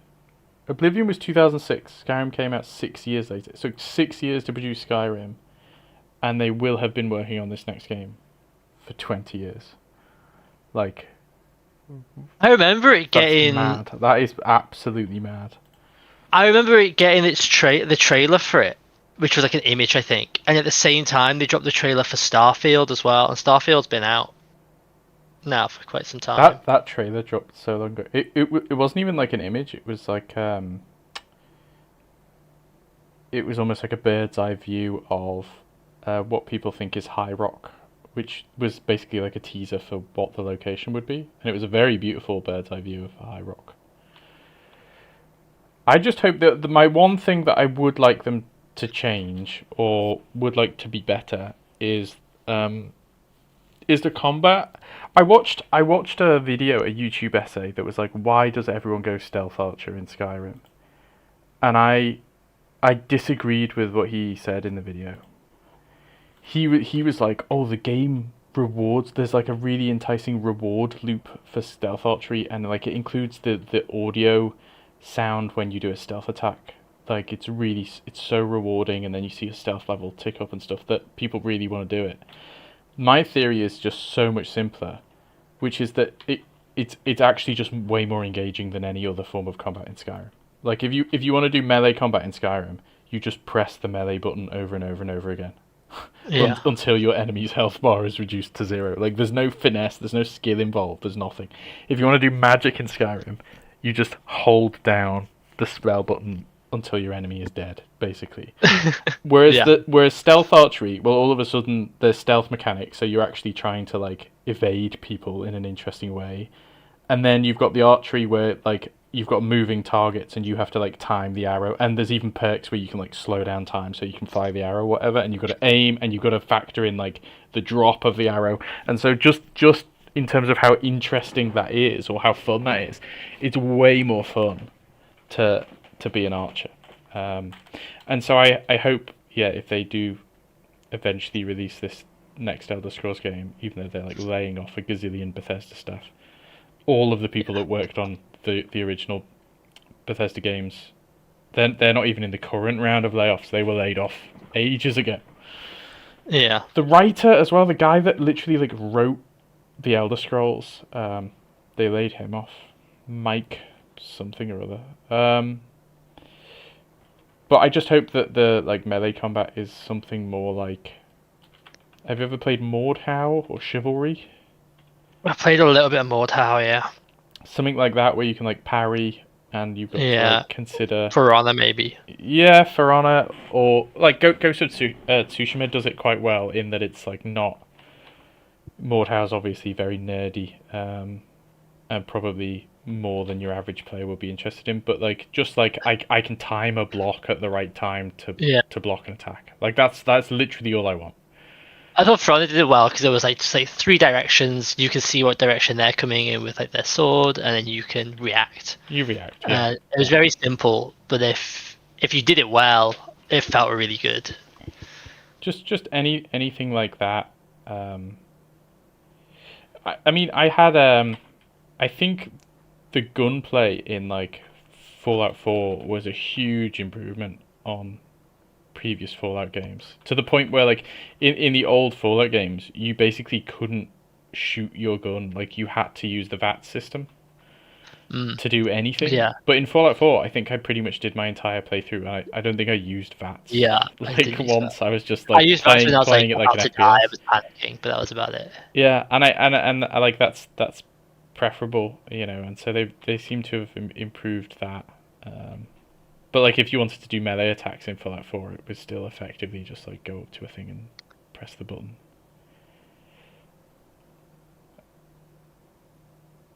I don't know. I love smithing in Elder Scrolls games. I love collecting materials and then like crafting cool armor.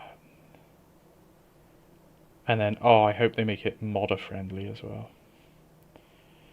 Yeah. Bethesda's got a good track record of that though. But they'll have to eventually. I don't know if they'll do it on launch, but Well, they usually have like the Creation Club stuff, don't they? yeah. But you got to pay for much of that.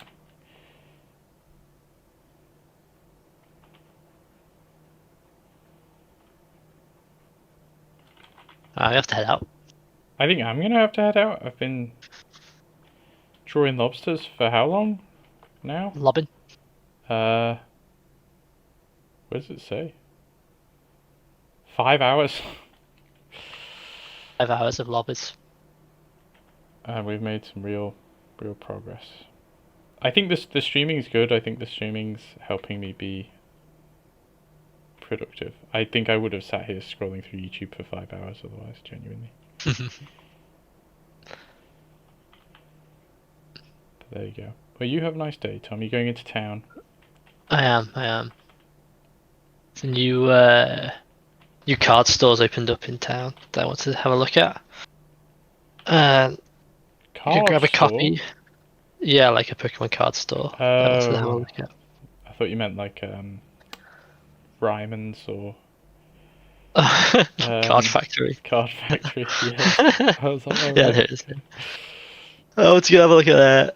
I want to have a look at. Uh, I just want to compare the prices to how like Forbidden Planet is and Traveling Man really for like things, because there's quite a few people in work who like to trade cards and stuff. So it'd be nice to be able to recommend the place based on their prices. Any suggestion for the name of this techie hacker lobster before you go? The grab pewter. No, don't call them that. Right. I'll come up I've with been something. The grab um pewter, maybe not. Krill, shrimp, crab. Um, what other anemone? Just trying to think of like sea words. clawed AI, but instead of clawed, it is claw. Right. Okay. No. I've not been good this one. I've been pretty trash. I'm gonna be honest. I think I used all my mental energy on guessing the flavor of that drink. You did well. You did well with that. Yeah, yeah, yeah. Yeah, but that's all I had. That's all I had in me.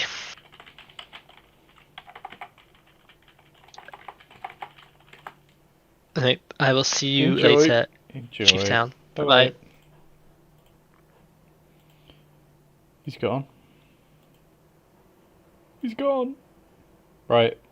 Is anyone in the stream still? Let yourself be known. We need to come up with a name for this new hacker lobster.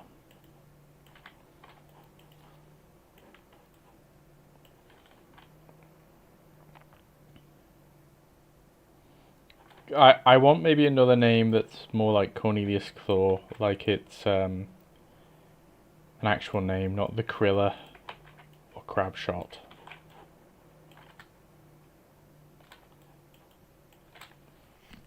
Like shell, claw, lobster, crab, shrimp, krill, anemone.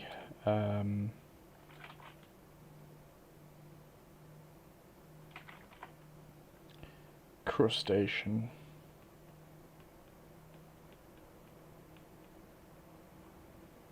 What other lobster related words?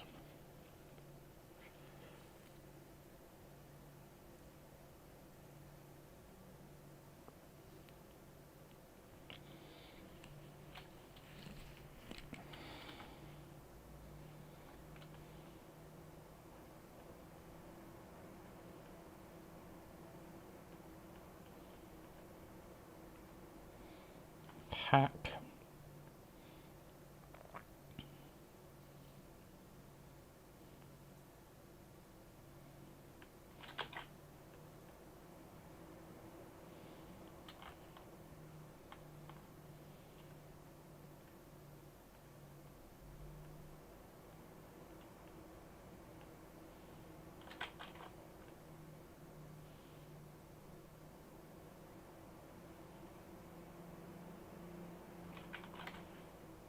I don't know if I'm going to figure something out, but I'm going to head off anyway. This has been a lovely, productive session. So we did all of these lobsters, and we did 3 more of these lobsters and a cat. So thank you for joining.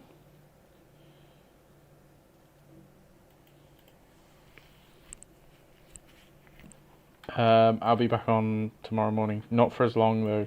In fact, maybe I won't be on tomorrow morning. We'll see. Enjoy, everybody. Thank you very much.